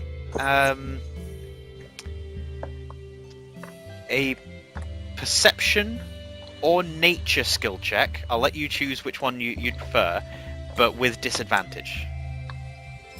Well, I'm gonna go perception. Okay. Because that's more of a bonus. Right, okay. Oh my god. Right, with a disadvantage. Oh no. Oh no. Well, that would be a 12. And then I rolled a natural 20. Ah, So I rolled a 9 and a 20, but it's still 12, so... Oh, for God's sake! what was it, perception or nature that you chose as the Perception. skill? Perception. From the size of what you're looking at, these auras, you can tell that they're about 4 to 4.5 feet tall humanoids. The specific form of them you can't tell, but they're not bears, certainly. But they're all like right up at the door. I think after Anakis told us that they were zombies, I'm even more determined to open the door. Okay, so do you want to do an investigation skill check to see what you can find out about the door? It's what I do. I hunt out the undead and monsters and evil. 13. I really want a long rest. 16. I need a long rest. I've got 2 spells left. Ah! Was that 16, Daniel? Yes. Yes. By having a quick look around as this banging sound is starting to feel like actual pressure against your ears and the sides of your head, this endless banging, you're able to, for a moment, center your thoughts and look around you. The vines aren't coming from here. The vines have tried to get in here. There's a lot of liquid near the base, and there's no obvious handle. Looking up, you can see that while some of the vines have tried to creep up, there's a bit of a gap at the top of the door that does not exist at the bottom. This is less a door and more a barrier that has descended from the roof down. So it could be lifted. No. I give it a go, but I don't think... No! No! We all I grapple him away from the door. Airden. I will muscle Paladin in and grapple him away from the door. So Airden positions himself, wide leg stance, grabs the bottom of the door, tackle him. and I Amy grapple him. goes to tackle him. I Okay. just punch him in the face! I am going to ask everyone to roll for initiative. Because Airden will be able to see Amy jumping towards him, but Amy will be able to see Airden getting ready to lift the door. So let's see what happens first. Yeah, but... okay. But I wouldn't let him get a whole way up. I got a natural 20. Oh my god. Why? But, yeah, okay. So you start off from the door first, but I would run and tackle you before it gets all the way up. Well, let's see what happens. So we've got Guess who 20 odd else for rolled a Airden. 20? Airden? Yes, you did. Yeah, I did. So Daniel, what's your total? Oh, I just got a nat 20. If I add on my initiative, it's 23. 23. Laura, what's yours? 22. Abby? I tried. 16. 16. Oh, man. 11. 11. Alright, so Airden, after having a quick look around, looks at the door for a few seconds while Amy, Eden, and Anakis sort of look at Airden, wheels turning and realizes, like, no, he's not easy. Surely. And then moves towards the door. Give me a strength athletics check to lift this heavy metal door. Yeah, I was going to say, like, at least. At least it's not the strength of the team. I'm rolling for disadvantage because I'm still poisoned. Yes. 11 was the lowest. You managed to get about an inch clearance under the door, and a deluge of water erupts from the base, knocking you from your feet and leaving you flat on your ass, which of course drops the door back down. Amy, Eden, and Anakis, could I ask for dexterity or strength saving throws from you three? You get to Either. choose which one. Yes, either. Whichever one's best for you. Okay, that'd be strength. 9. 18. Strength. Nice. 10. All right. Amy and Eden are easily able to quickly take themselves to either side as this jet of water forces its way out from underneath. Unfortunately, Anakis goes the same way as Airden and is knocked down to the ground as the door then slams shut again. There is a massive buildup of water on the other side of this. Is it smelly water? Like, is it Yeah, like... can I investigate it? Ugh. Can I yes. just investigate it? Yes, you can. Won't need to be any dice rolls for this. You're able to see that there is a lot of stuff in it, as if some rotting bodies have been steeping in this water for a long time. Like a bag of tea. Like zombies. Zombie. No, not that. Zombie. There's a lot that I crossed it. Too far. So what do people wanted to do now? I think I just get up and kind of brush myself off and Don't you dare do it again. Yeah. Don't you dare. Why have your finger in this? We will No. lock you out. I carry on as if it didn't even happen. I I'm just get like, it. "What- I so, just cast a ball of flame in my hand and just look at him. I tap him on the shoulder and I'm like, looking from the flame to him. Dare you. so someone mentioned a long rest. I think. Yeah. Yeah. Ideally, if there are undead in here, perhaps we could try climbing further back up the tower a little bit and barricade ourselves into a room and try and get a rest. Yeah. 8 hours. Time though. So But we could take shift. the Go on. library area with the mezzanine floor, with all the broken bits of bookcase, you would be able to make effective barricades. Yeah. Yeah, I think we that. should do that. You guys slop your way back up through the wet ground up to this library Just section. get a long rest. I think we're going to go to sleep. Yeah, somewhere. An uninterrupted, Yeah, not much perfectly sleep. fine long rest. It needs to be as I've already rubbed all my stuff off my sheet. Just saying. Oh, yeah, I can get back to full health. I didn't do that. Yes, yes, you can. The long Thank rest God. does not remove the poison, but Damn. you are back up to full health. Can I retcon in? I've had 5 lay on hands left. Can I use that on him before I go to sleep Yes. to get rid of the poison? Yeah? Yeah. Okay, so lay on hands, curing the poison as you guys are setting up the barricades and things. Who's gonna go on first watch? Hello. Okay. You are not invited, Airden. Not invited this time. Not invited. Know what happens every time you're around. So am I genuinely not allowed in the little sleep camp we've made? Well, I think Airden shouldn't be allowed on watch by himself. I think someone damn. needs to be on watch with Airden. I volunteered to be on Yeah, watch you've with seen, Airden. you've seen right Come on. through me. I will. Yeah. Be on Should we watch do while three- Airden's not trying to. Should we do 3 hours each?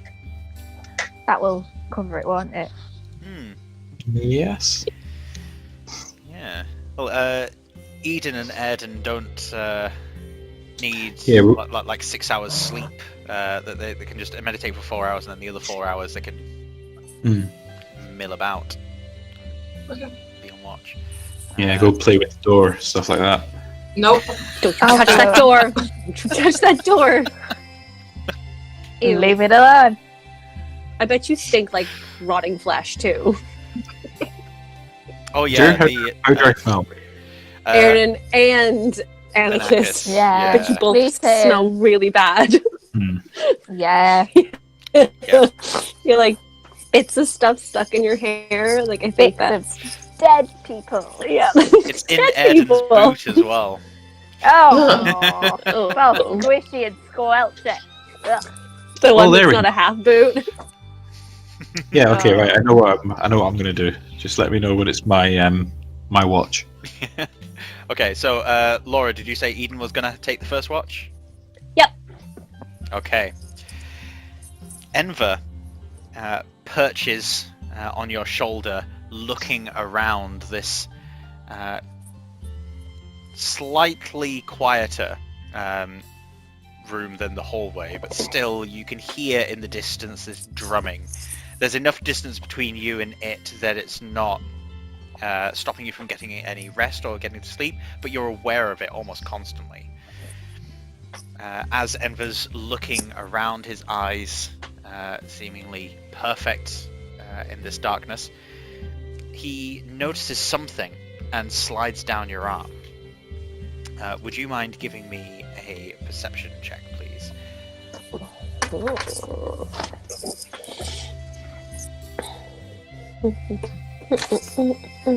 There's my perception. 13. Right. You have seen a glint of something trapped amongst the vines and roots here that Enver has also noticed. It's a chunk of rock. It's green, translucent. That's what I need. And it's about the size of your fist. Okay. Okay. It's also jagged. It looks like it's been broken. Okay. Can I ask Enver? Like, is that what he wants? He looks it over. It's about half the size of Enver himself. As he's looking it over, he looks up at you and just nods. Can I, like, just casually make sure no one's watching me? Everyone else is asleep or meditating. Oh, yeah, no. Then I'm gonna carefully grab it. I don't know if there's, like, thorns or whatever. Carefully grab it, and I'm gonna put it in my bag. Quick. You've noted since entering the tower that there are no thorns on any of these vines. Oh. It seems that the vibrant green vines are not so concerned with protecting themselves. You have pocketed a shard of crystal. Perfect. Enver then settling back onto your shoulder towards the end of the second hour of your watch, then leans in close. Why don't we go? Go where? Just go. Like, leave all of them?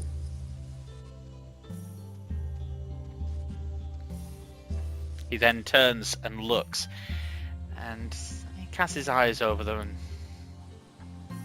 then puts his head back forward and sort of looks defeated on your shoulder. Fine. Don't pout. Don't pout. This is supposed to be fun. We're having an adventure, remember? Okay. He then That's slides my down. boy. He then goes to slide down your arm and goes over to Anakis and notices Nutkin not resting at all, being quite fitful. And then wanders over, finds a small piece of vine that has this strange sort of bulb on it. And as Enver grabs it, he manages to pluck it, and it flowers gently into this bright Oh my god, orange... they're in love! this bright orange flower, which he takes over to Nutkin. Yeah. Oh my god, they're in love! We're gonna be related! Yay! It's just like little love hacks. Like, just That's the cutest thing I've ever heard.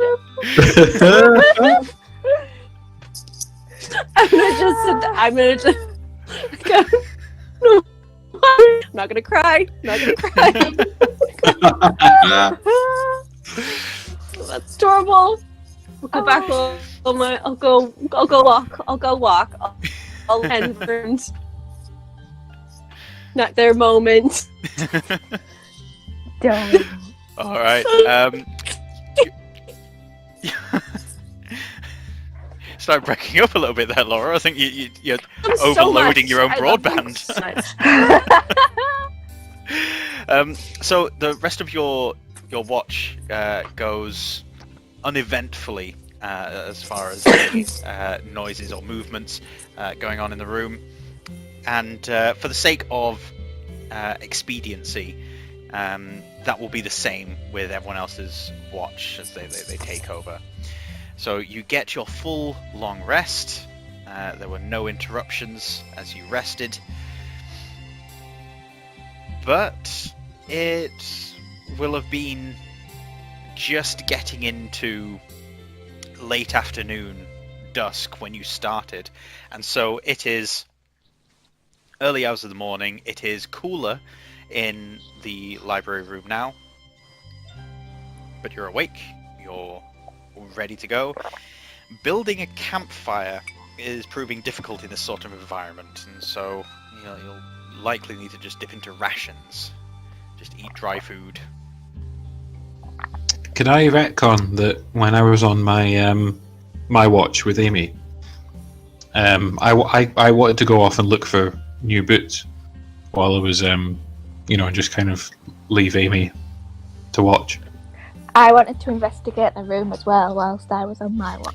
Okay. Why are you people are leaving your posts? What watches? Well, you're here. You can look after the camp, and I can't walk around in bare feet. So I will go and have a look around. I think there are some corpses I can have a look at. Surely you wouldn't begrudge me some comfort. And you can guard this, empty room. Which direction are you going in? If he's going towards the door, then I'm going to go with you. The opposite direction to the metal door is where the corpses were. Yeah, Okay. I'm genuinely going to look for a new boot. I'll let you go. I allow it. Peeling the vines apart that are making these vague corpse shapes, you see that they are in fact rotting bodies. There are several of them of varying shapes and sizes, but all of them seem roughly similar in size and build. Very familiar to yourself. They are in fact elves. You do find several pairs of boots that will fit you, but these boots are armored. These are the boots of soldiers. Are they all the same? They are all the same. Give me a history skill check, please.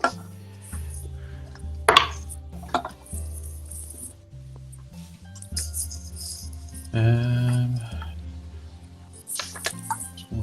16.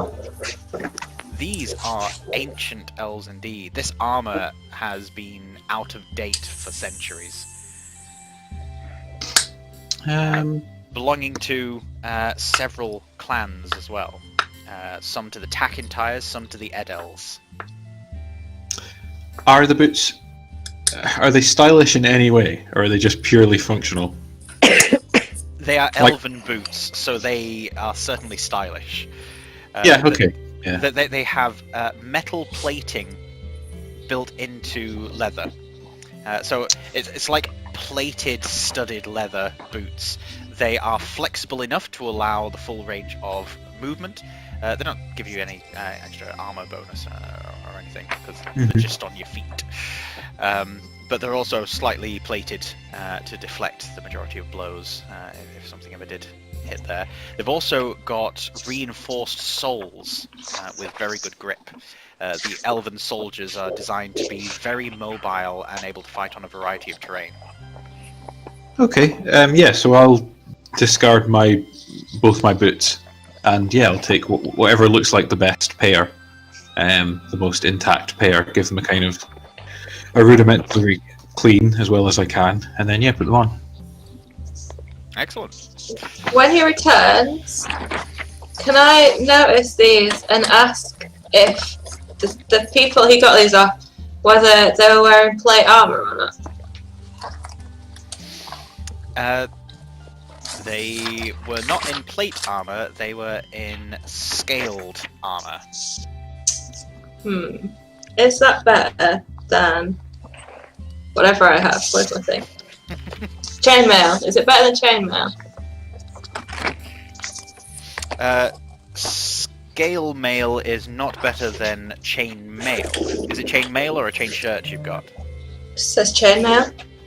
Then yours is by de facto a higher armor class. It's armor class 16. Okay. But scale mail would be something that allows you to add your dexterity modifier. I have no dexterity modifier. Yeah, so the chain mail is better for you at the moment. Okay. So no looting corpses for Amy. And, So did Amy ask me that? Yeah. Oh, okay. I'll just kind of explain that, like, well, it's elven armor, so maybe not for you. Well, what is that supposed to mean? Well, elves wouldn't wear human armor, so. Anyway. The temptation to go and get it just to watch you go now. It's fine. I mean, it's not good enough for me anyway, so. Well, yes, I'm glad we see eye to eye. What? You go sit over there.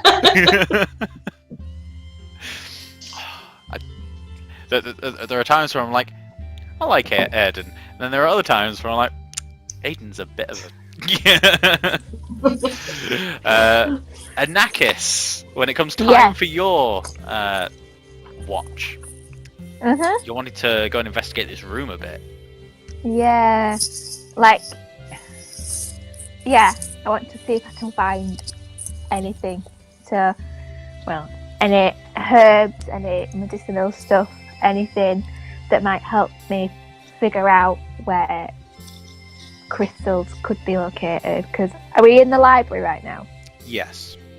Yeah, so I mean, I'm not a massive fan of books, but anything that might give me an indication as to where the crystals might be, or who may have put them there, anything like that. Give me an investigation ability roll.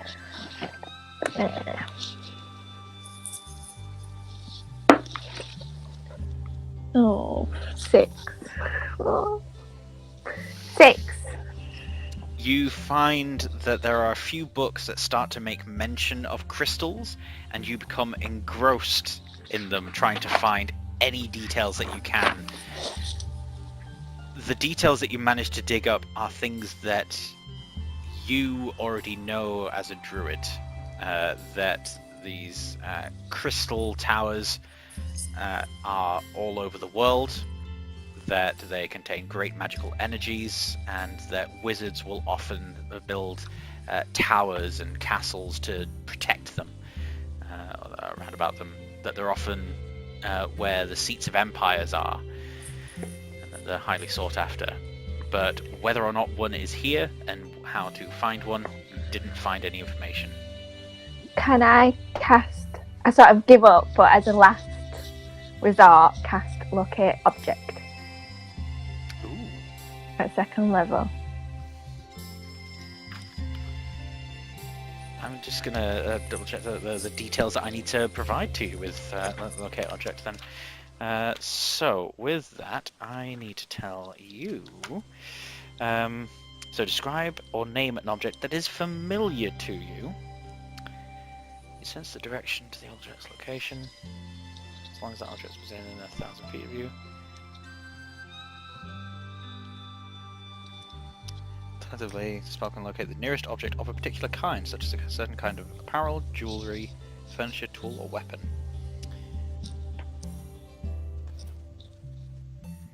Okay. Do you think it'll work? Will it allow? Depends how familiar. Well, you, being a druid, will have encountered these things before. So Yeah, I know that they exist. yeah. I just don't know where. But I know that they're in the grid. Yeah. Tower. All right. Locate object. Yeah. You do sense that one of these crystals is nearby. You quickly cast the magical words to the wind, and you hear them echo in your ears, but no one else can hear it.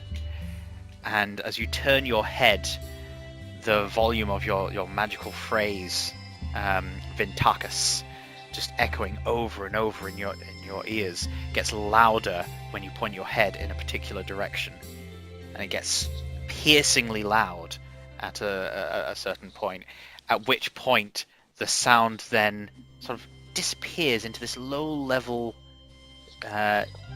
tone. It's just at the edge of your hearing, which you only hear when you're facing in the right direction. So you know exactly which direction to go to get to this thing.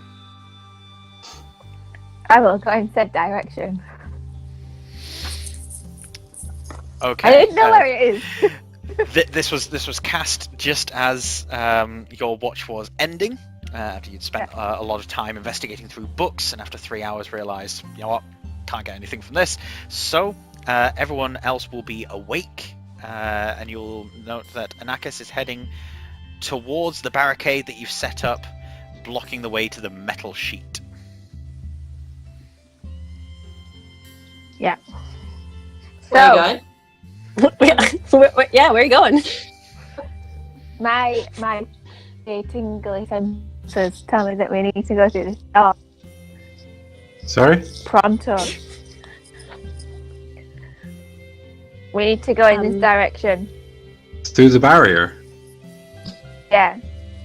Well, For why? okay, right, so let's give this a go again. Okay, so if everyone helps me, we can just... Through the wooden barrier is where Anakis was going before the metal one, but in the direction of the metal barrier, certainly. Okay. Okay, we follow. Well, I follow. Okay. As you approach the metal barrier, the one that Airden so desperately wants to lift, Anakis, you feel the tone pulling you towards the hole to the left. Okay. So, I sort of say to the group, I'm currently seeking out a magical object that I need to restore, and it's telling me to go in this direction. Okay, well, I'm seeking out evil to defeat, and it's telling me that it's behind this door, so guess we're at a bit of an impasse. Anakis, what is this magical object? Like, I'll be honest. I don't really know why we're in here other than what Simon said. But what magical object are you looking for? So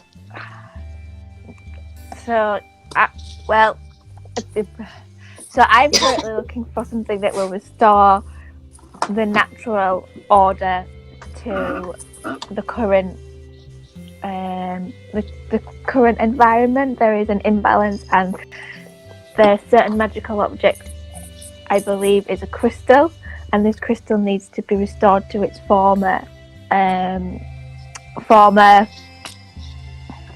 what's the word? Former I start walking towards the metal door. I step in front of the metal door and put a hand out. Wait. No. You need to decide. Yes. I got this. This is what I do. There is... I want... I am not moving out of the way. Anakis, is the thing we're looking for? You're looking for the same thing that Simon sent us in for, or not? Yes. Okay. So you're... But I believe that Simon has used crystal incorrectly previously and wants to restore, but doesn't quite know how to do that. Whereas I think I do. Okay. And you think it's down the hall, not behind this door. I feel like if we were to go behind our Airden, we will get smashed into smithereens by dead people. I mean, we could kill them. We could go into crystal and then come back. But my tingly senses are telling me that we need to go through this other door. And I would tap. I apologize. We'll get back. Okay. Sorry, Daniel, Airden. Hello. Could you please make me a perception check and tell me the results in a moment? Abby, continue. Sorry. I can't remember what I was going to say now, but it's gone. Oh, I'm sorry. No, it's fine. It's fine. Yes, there's a lot more to it, but that's the basis of why I'm on my own, wandering, looking for said things, and not really knowing what I'm doing because I was suddenly sent off to do this. So yeah, it needs to be done quick if I can do it quickly. Okay. Yeah. Okay. Daniel, what was the result? 21. Ooh.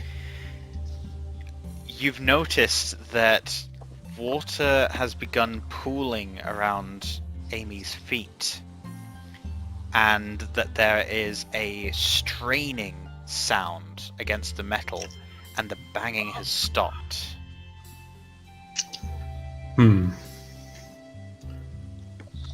Oh man.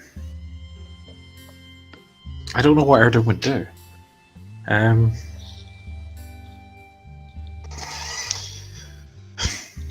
Okay. How about... Well, I don't know if there's anything still behind this door. How about we go and deal with your crystal, and then you'll help me deal with whatever's behind this door. I can do that. Okay. As everyone begins to realise that the banging has stopped against the door, presumably start to descend down this sloped tunnel where Anakis' sense is guiding her. Is that an accurate reading on the room? Mm-hmm. Mm-hmm. You then hear the groaning of metal as the door is lifted and a deluge of water gusts out, and as you've already started walking down this path, pushes you all the way down it. It is near impossible to fight against this torrent. I will control water. No, can't do that. I will. No, I can't. Sure. Oh, yeah, I can. Hang on, I've not done my long rest. Not really do a long rest on my beyond. And restart all of my long rest. Long rest. Right. Yeah, I will cast. That'll be fine. Where is it? Destroy water.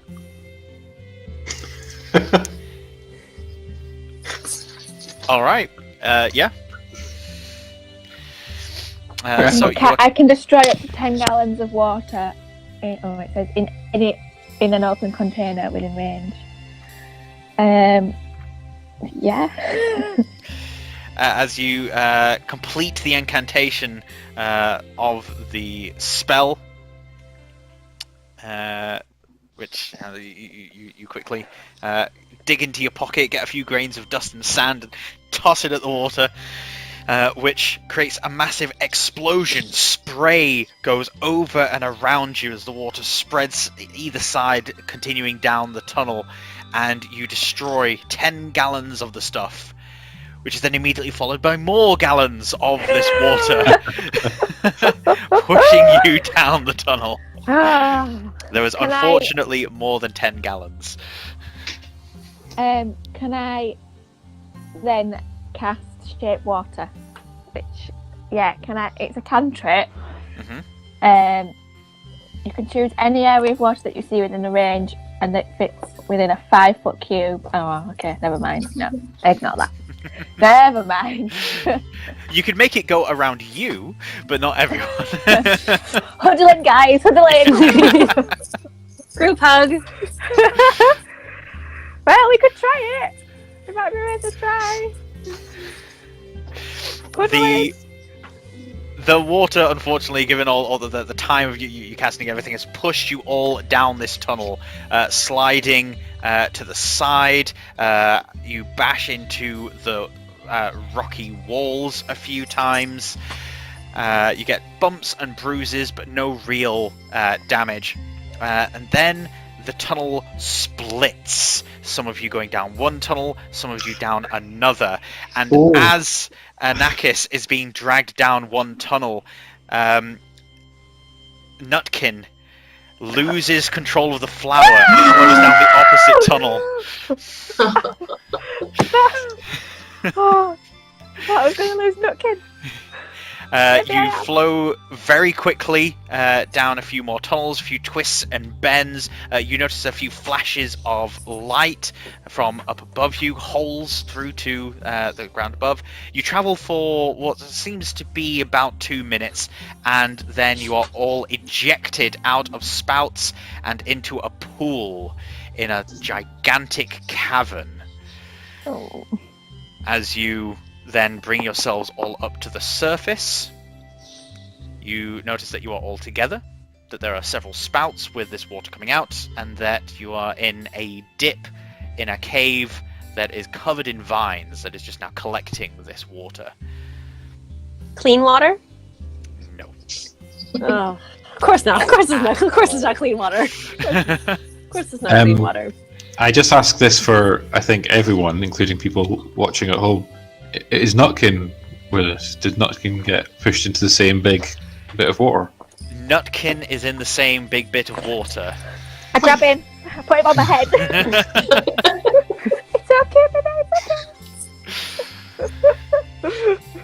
Is it, so are we like, is it swimming level or it's just kind of around our feet? It's at swimming level. Right, Yeah. okay. I look for anything that I could put, that we could pull ourselves up on to get out of the water. Is there anything around? Yeah, the vines are rubbery enough that you can get some purchase and climb out of the water. Yeah. Okay. Climb When you out. climb out, it is a massive cavern. There are stalagmites and stalactites, vines weaving around about them, all moving towards a central point where there is a ring, almost a crown of stalagmites reaching up, almost claw or tooth-like, around a shattered crystal base. Can I go investigate it? Yes. So it's a few hundred feet of wending your way through these stalagmites. Where is that? sound- Where? Sorry, where is my tinkly senses telling me to go? Towards this shattered crystal Towards base. it. Yeah. Okay, that's fine. You get the sound of rushing water in the background, and you notice above the crystal as well. All of this in pitch blackness, but with those of you with dark vision can see that some of the vines growing seemingly from this crystal base spread up around the cave walls, up and through a hole directly above the crystal. That's where I looked down from earlier. Yes, looking up, you can see the early morning sky. It's dark blue.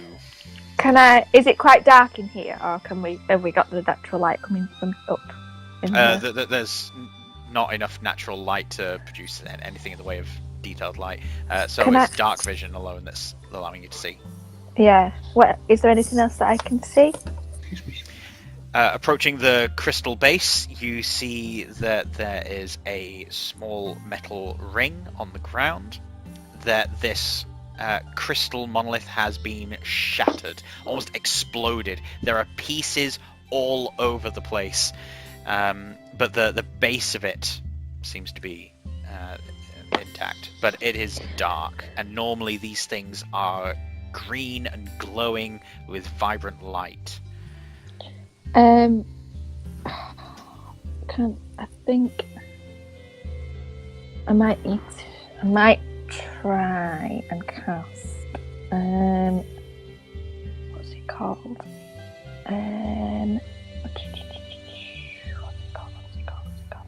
What's the one? What's the stone? I'm thinking of a stone spell. I can't remember. Stone shape? Maybe.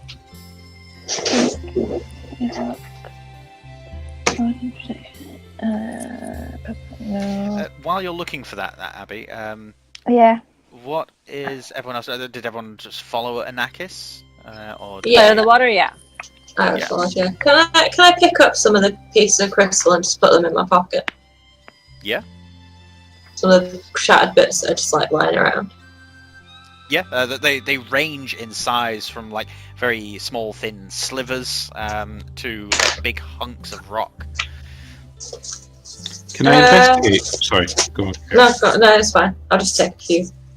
Yeah, can I pick up one and just investigate it, see if I know anything about it? Maybe it's kind of, I don't know, just anything I can tell about it, like how powerful it is, if it's giving off anything, if it's being broken, is it completely like inert? Give me an Arcana skill check, please.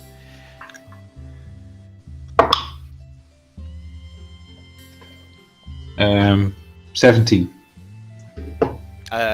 Oh, yeah, sorry. I was about to say, is it still a disadvantage because of the poison? But that was cured. Yes. So, this is inert. There is nothing coming from this at all. Airden would know that this is something that, in his hands, he should be able to feel something and be able to draw some kind of energies from it. But no, it is nothing more than just inert matter. Okay. Could I also do one of my divine senses, detect good and evil? Hallow spell, location of celestial fiends, undead, within 60 feet. Please. Yes. As you cast this, your vision tunnels again, and looking around, you see that there is this strange pulsing happening along the vines, moving towards this crystal, as if there's energy being drawn towards the base of this crystal through the vines. And turning around, just to have a look around the room, you see that there is this sickening black form crawling from the pool of water that you yourselves have emerged from. And then a second one emerges. Oh, okay. I call back. We have company. How many have we got? Let's roll for initiative and see what happens. Yay. Oh god. 6. Is that 8. initiative? Sorry, it cut out. Yeah. Yes, initiative. Was that 6, Abby? Yeah. Yeah. Laura? 5. 5. Yeah. Daniel? 8. Going 8. away. And Kerry? Taking it out. 12. Boo. Sweet. Okay. Emerging from this pool and sliding out of these tunnels and splashing into the pool behind them, now that your attention is drawn away from the crystal and back towards where you guys came from, zombies. Undead Yay. elves crawling with broken swords and spears, crawling their way towards all of you. A dead No. look in their eyes. On top of this, Anakis, seeing this stump and being so close to it, now sees that essentially what needs to be done is the largest chunks that you can find Yeah. to just That's what I was try gonna and do. replace them and reform the magic by casting your own spells into it. You can see that the vines are trying to do some of this work. You've noticed some new crystal growth around the base. But if this is going to be done, it needs to be done soon. Quickly. I'm just going to scour the area. Is anybody with... Are you guys... Which people are with me?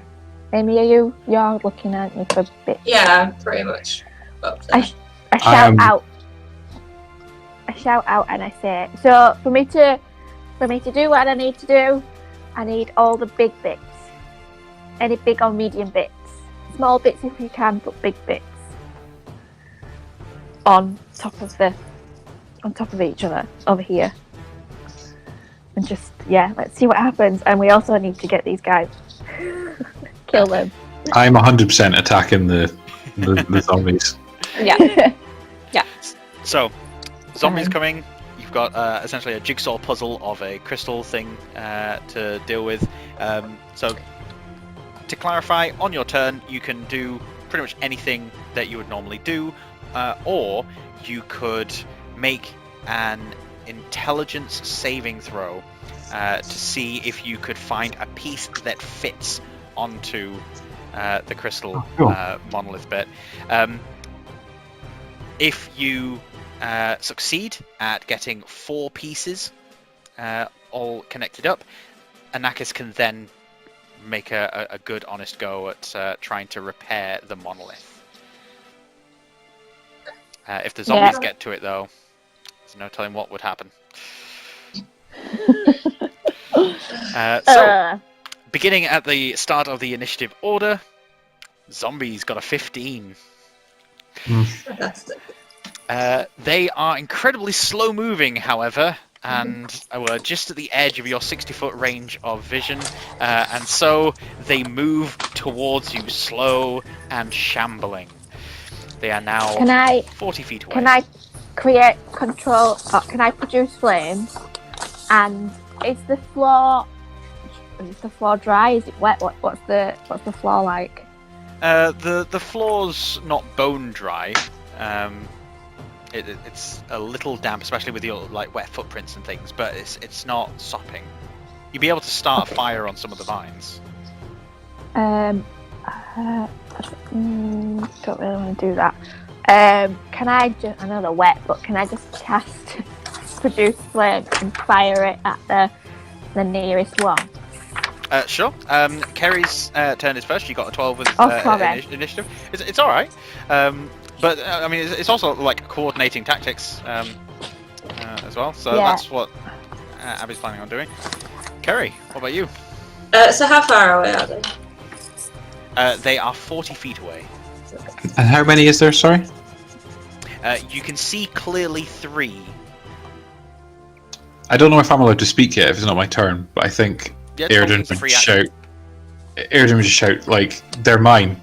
You do the crystal thing. Listen to me." I mean, undead are my thing. Okay, so I turn my massively my thing. Undead are my thing. Oh, I've turned into a competition. Okay, I can go help Anakis with the crystals. If you guys want to do the murdery bits, I don't mind. I will. Oh, still 40 feet away. How much have I got? I've only got 30. I'll count tally of how many you each get. Okay, we'll make an official competition. I can't get close enough to them this turn anyway, so I'll do this turn looking for crystals and wait until I get a bit closer. Okay, give me an intelligence saving throw.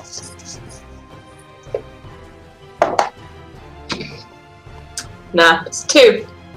2. You find a massive chunk, you roll it towards the base and try to slot it in place, but it just does not fit. Daniel. What's up, guys? Yeah. Okay. I run as fast as I can and as far as I can towards them, towards the zombies. All right. So my movement's 30 feet, so I don't know. I presume that just means I can move 30 foot on my go. You can take the dash action, which would then allow you to move your speed again. So you could move up to 60 feet, but then you wouldn't be able to make an attack action. I think that's okay. I'll dash. Okay. I just want to get in the fray. I don't really see them as threats. I'm more just excited by, like, this is my prey. So yeah, I will use my turn to just get right up into their zone. All right. Drawing your blade, I imagine. Well. Yes, I'm going to be doing my fire cut myself thing. Oh, wow. Okay. Next time. All right. So yeah, you draw your sword, running towards them, pulling it out of your sheath. Abby. Yes. So produce flame. You said you were going to do. Or... I think I'm going to hold that and then just sort of look for big bits of crystal. All right. I'm Give gonna me an try. intelligence saving throw. Come on. What is it? 3. 18. Nice. 19, sorry. 19. As Amy starts to pull this piece that just is not slotting in back, you notice, run over, and with her help, flip it over the other way, and it slots in perfectly. Nice. Yes. 1 down, 3 to go, guys! How are you doing with the dead people? I think he's fine with the dead people. I think he might prefer the company of them. Yeah. Eden. Yes, right. So am I... Okay, so can I take an action as well as... So now that Amy's not helping Anakis, can I do an attack as well as help Anakis? It would be one action, so you could either help Anakis, or you can go and attack the zombies. They're 40 feet away, but if you had like a ranged attack, you could attack them, but then you wouldn't be able to help this turn. No, I will help this turn then. I Okay. will find a chunk, take it over. Make an intelligence saving throw. Make it with advantage. Ooh, nice.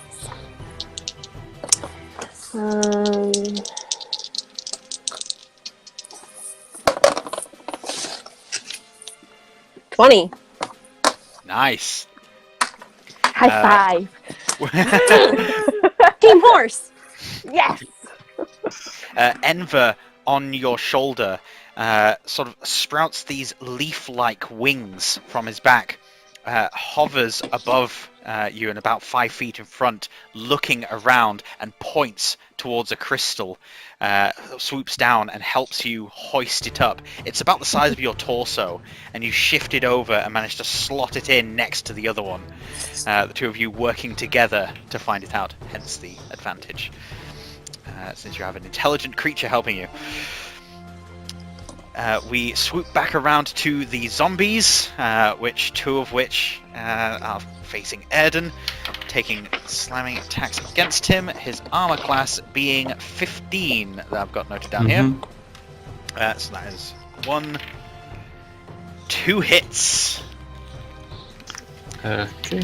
That is 9 bludgeoning damage as these things, the moment Airden runs in close, they swing with heavy fists and cut off blades starting to swing at you, and it's not that they penetrate through your armor and get you directly, but the fact that these things are coming out of the gloom and forcing you to stop in your tracks as they punch into your chest, that just sort of like shakes your confidence enough that you feel like you can't go as many rounds with these guys as you could before. Kerry. Okay. They've not moved closer, have they? They've not moved closer, no, they've started swarming around Airden instead. Alright, I will also dash action. Alright.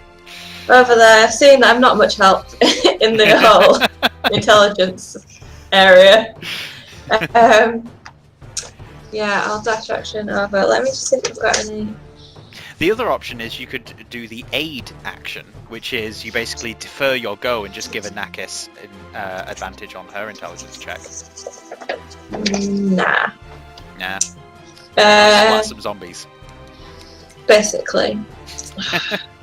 The one spell I want to use is the one spell card I couldn't find. Yeah. What weapon do you normally use? What would you be fighting with when you got into melee? A longsword? I've got a longsword written. You could throw a longsword 10 feet. So you could move your 30 feet and throw the longsword at a zombie, and then just on your next turn, move up, get the longsword back. I mean, I also have javelins if we were going with that, but... That's another one. Alright, I'll throw a javelin.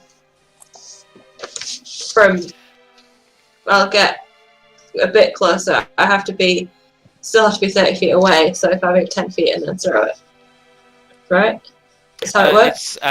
So as long as you're within 30 feet throwing it, then it's not an advantage. Okay. So you can move 30 feet and then throw it, and then being 10 feet away doesn't hurt.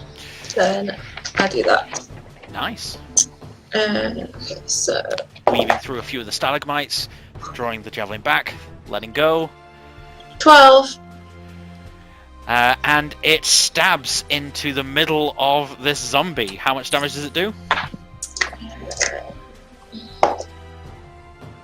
10 piercing damage.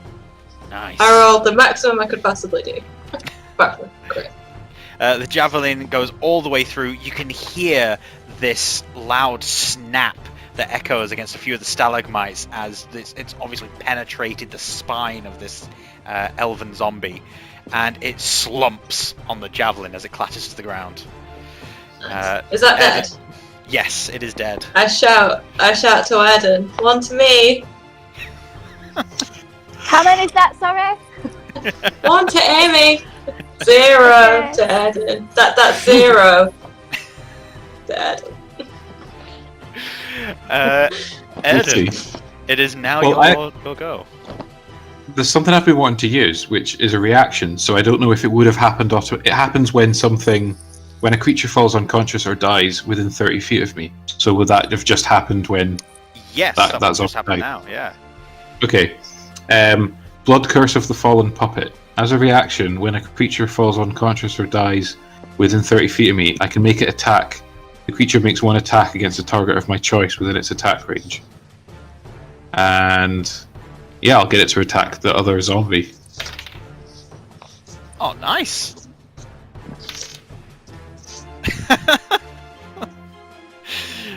Kill it. Unfortunately, not. It doesn't do enough damage to kill itself. Oh. But yeah, as the spear plunges through this first zombie, it lets go of its shattered sword, which then flies and sticks into the neck of the other one facing Airden, and now its head is permanently cocked to the side. You notice, Amy, that as you see this happen, there's this weird sort of haze around Airden for a brief moment, almost reaching out with tendrils and grabbing this sword and throwing it into the neck of this thing, but with a blink it's all gone. So it could have just been a trick of the light, or the lack thereof. So does that reaction, use up part of my go? I'm not sure how, I've never had... Your reaction regenerates at the start of your go. Right. So that reaction would have happened during Amy's turn. Now it's your turn. You have your action, movement, bonus action, and reaction all back. Awesome. Okay, I'll do my Crimson Rite, which is where by sacrificing some of my blood, I light my sword on fire, and it can now do fire damage. But I've got to take damage for that. Sorry, just a second. Okay, and I'll attack with my rapier. I'll attack the zombie that I've just, the one that's nearest me, the one which has had its head knocked to one side. All right. So drawing the blade across your arm, drawing the blood, and when you whip it through the air, it ignites into flame. What do you get on your attack roll? Oh, 9. And your attack bounces off the sword hilt that you've just embedded in his neck. Oh no! I was great. Just shout back, it's still 0. Okay. Do you get multiple attacks at this point? Can you attack more than Hey, once? no, not yet. I'm afraid. Ah. Oh, that's unfortunate. Right. I'm Unlucky, gonna Sunny take the Jim. kill. Right. Anakis. Yes. Where am I putting the stress in the wrong place? Is it Anakis or Anakis? Well, I say it's Anarchist, but that's just because that's how I've read it. Anarchist. But maybe that's just my accent. It's you and Laura have been saying it different to me, and I also say Tiefling instead of Tiefling, so let's just say it's Anakis. It's fine. I still register Anarchist. Cool. Fine. I will look for another piece. Alright, give me another intelligence saving throw. Come on. 2 down. Oh, you fucker. Well, that's a 3. Plus a 3. Oh, no, plus 4. As you find a piece sorry, that... it's 2! Oh, it's what? 2! It's a 2, not a 3. Oh.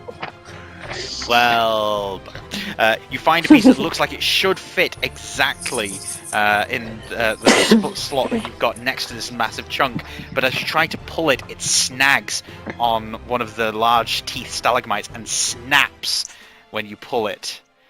It is now broken into 2 smaller pieces, which have scraped too much. They won't fit properly, so you have to abandon these pieces and look for a different one. Okay. Eden.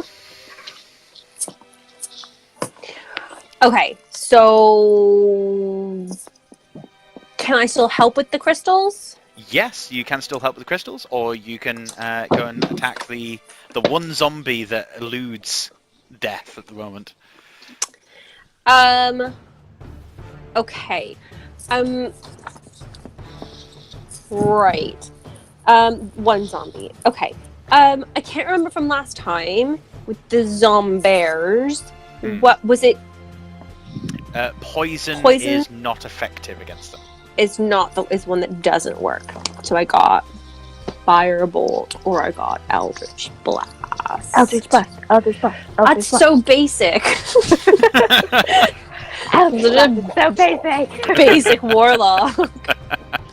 But it's not. So basic. What are you gonna do? I'm gonna cast Eldritch Blast.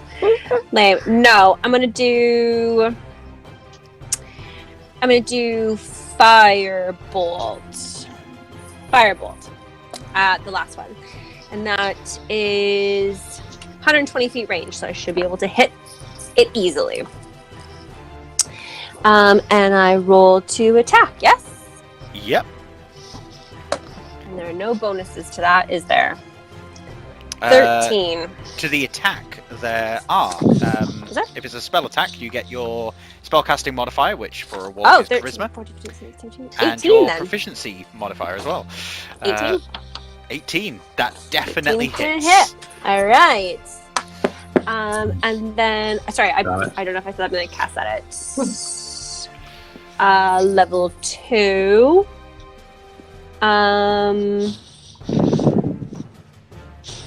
Can I do that? Yes.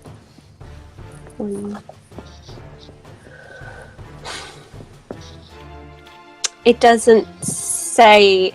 I don't think there's any difference if you cast it at a higher spell slot. It'll be an extra D6. Which bolt is it? It's Firebolt. Oh, Firebolt. Yeah, sorry, page 242. But it doesn't say, like, most of them will say, like, at higher levels using a spell slot. With Firebolt, because it's a cantrip, it will just be when you get to higher levels. So not until 5th. Okay. Alright. That's lame. So it doesn't cost a spell slot, though.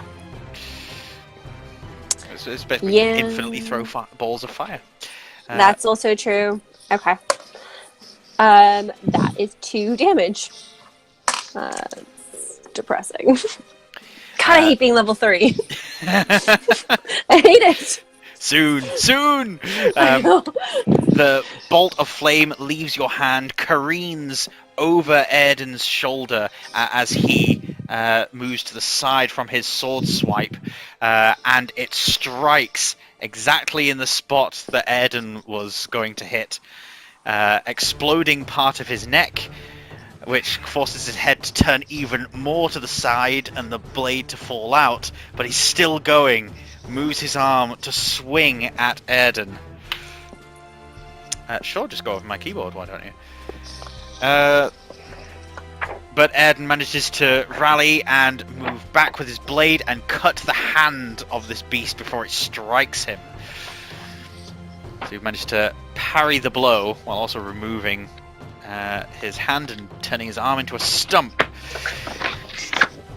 At this, movement appears around the stalagmites. So essentially you guys have got like 2-3 foot wide clearance between each stalagmite. There are hundreds of these things up around the place, getting to over 8 feet high, making it difficult for you to see very far in this massive cave. More shapes are moving out from behind these stalagmites, more zombies appearing. They number in at least the dozen now. Oh no, guys, guys, we have a problem over here.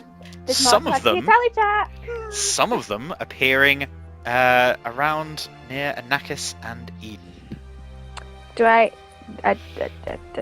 Okay. Okay. So they have basically shambled out from the shadows and from around behind stalagmites, and are about 10 to 20 feet away, depending on who I'm talking about. So Eden, Anakis, they are 10 feet away. Amy, Airden, the rest of them are about 20 feet away from you guys, with the exception of the one that's directly in front of Daniel right now. Kerry. Yes. I'm sorry, I was looking up a spell. So how many are around me now? About 12. About, like, in range? If you want to spend your action to do a perception check, you can get an accurate number. You are just seeing a lot of movement right now. I'm not using an action of perception. Alright, well, I'll just get up close to the nearest one, but it's not that one. I'm not wasting my go on that one. So, seeing as though Airden is wholly confident in his abilities with these things, I'll go to another closest one.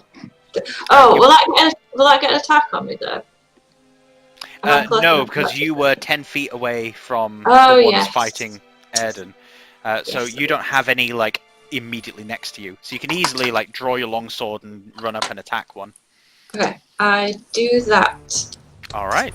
I don't think I'm gonna smite it. I feel like that's overkill. That's a lot of dice. Okay. I'm not gonna see what happens. So normal track, sorry. 15 to hit. That definitely hits.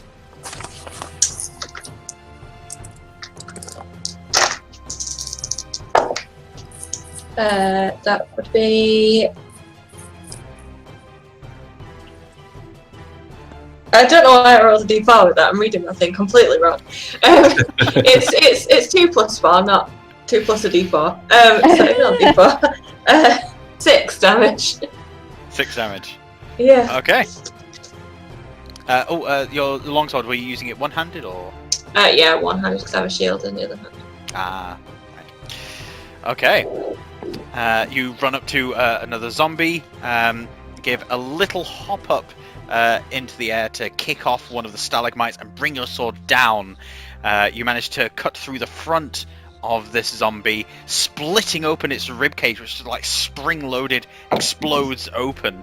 But it then just lowers its jaw, gives out a breath out, and raises its 2 daggered hands towards you. It's fine. It's still going. Airden. So how far away is Amy? Amy will now be 30 feet away from you. Ah, well, that's a shame. It's too far away.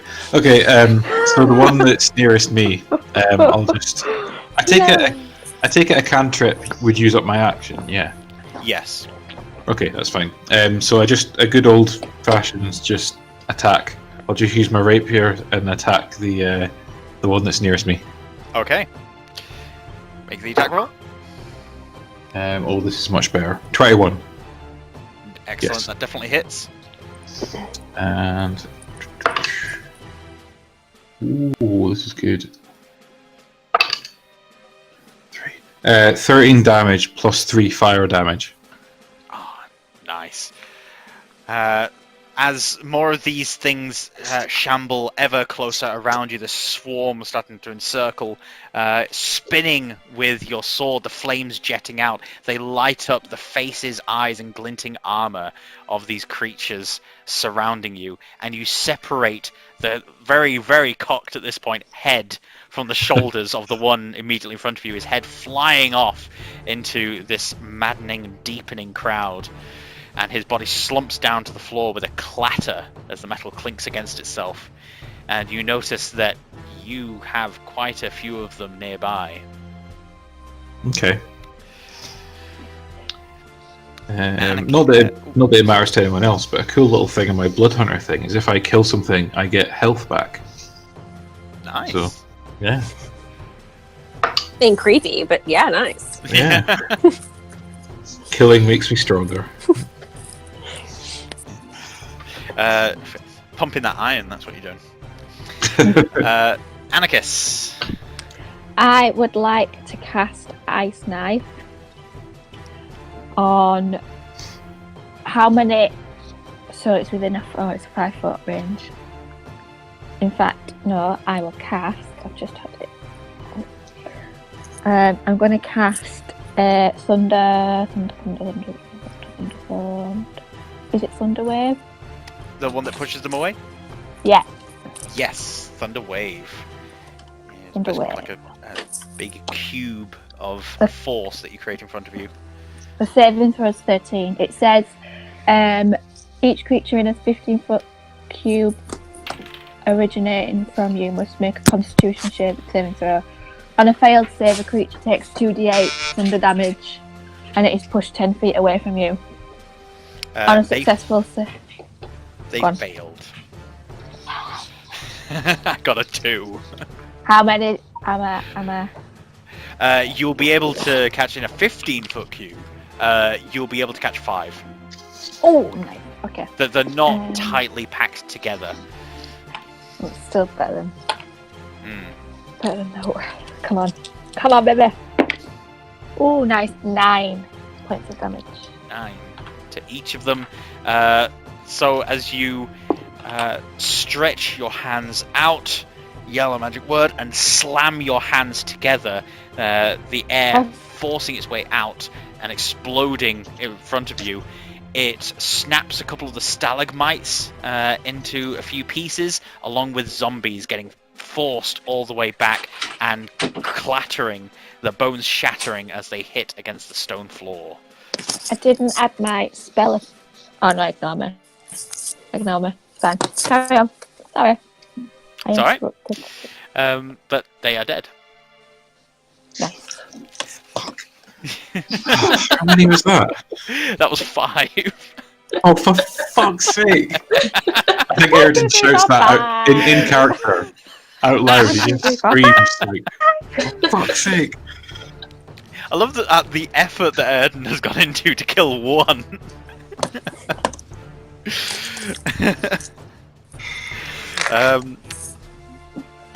So that was Anakis, Eden, and Enver.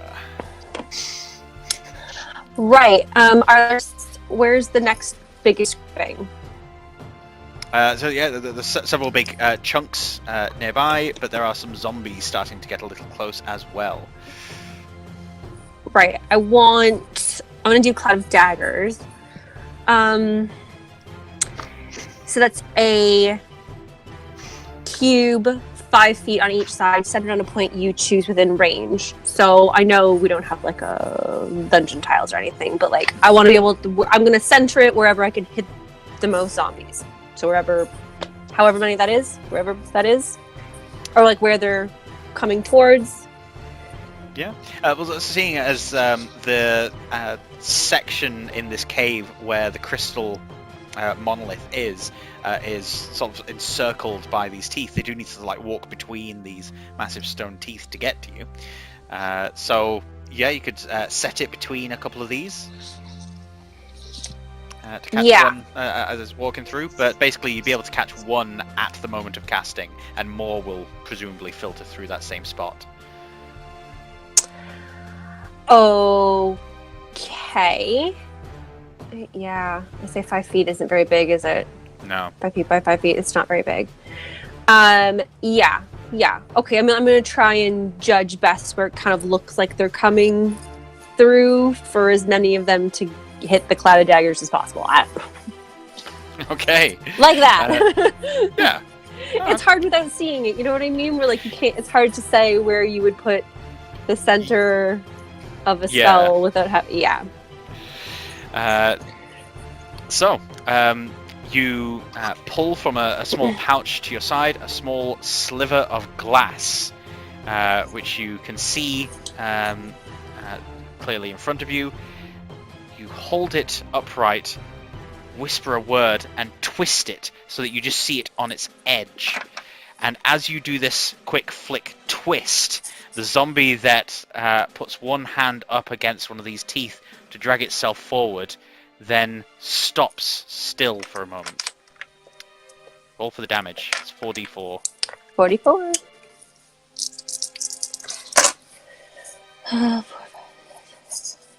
12.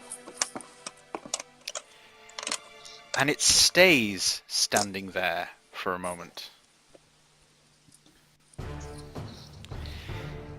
As other zombies start to move closer and closer, you then put the sliver back into your pouch confidently, and another zombie behind the one that just stopped in its place pushes and tries to push past the zombie that stopped, and as he does so, pushes pieces of him down to the ground. You see that the zombie has been sliced into tiny pieces.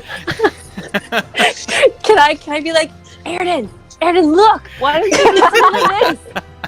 Airden, why don't you try this? I'll show you if you want. I've written everybody's names up on the wall, and then they're like in between. Like tally. Come on, guys. 5. Jesus. Eden, how many is that now? They're still coming. It's hard to give me. I'll just hold on. As the horde surrounds Airden, gets closer and closer, and now there are 6 of them on him, battering away at his armor, clawing at him, blades getting thrust towards him as he quickly moves to parry them. Amy similarly getting more of the moving towards her, hands grasping. This one that's been spread like a blood angel, moving towards her, almost dropping down on top of her with his blades. All of this disappears for but a moment as the hall is filled with this booming sound. The water pool at the end seems to sink down and rise up as a giant form appears. Oh no! The water pooling away, and this gigantic sludge monster steps out with a massive foot into the middle of this gigantic cavern. You can see from the ooze dripping down from its arms and the strange shapes making up its face that this is some kind of gigantic, evil, undead creature, this magical manifestation of evil and death left to linger in dark, endless tombs.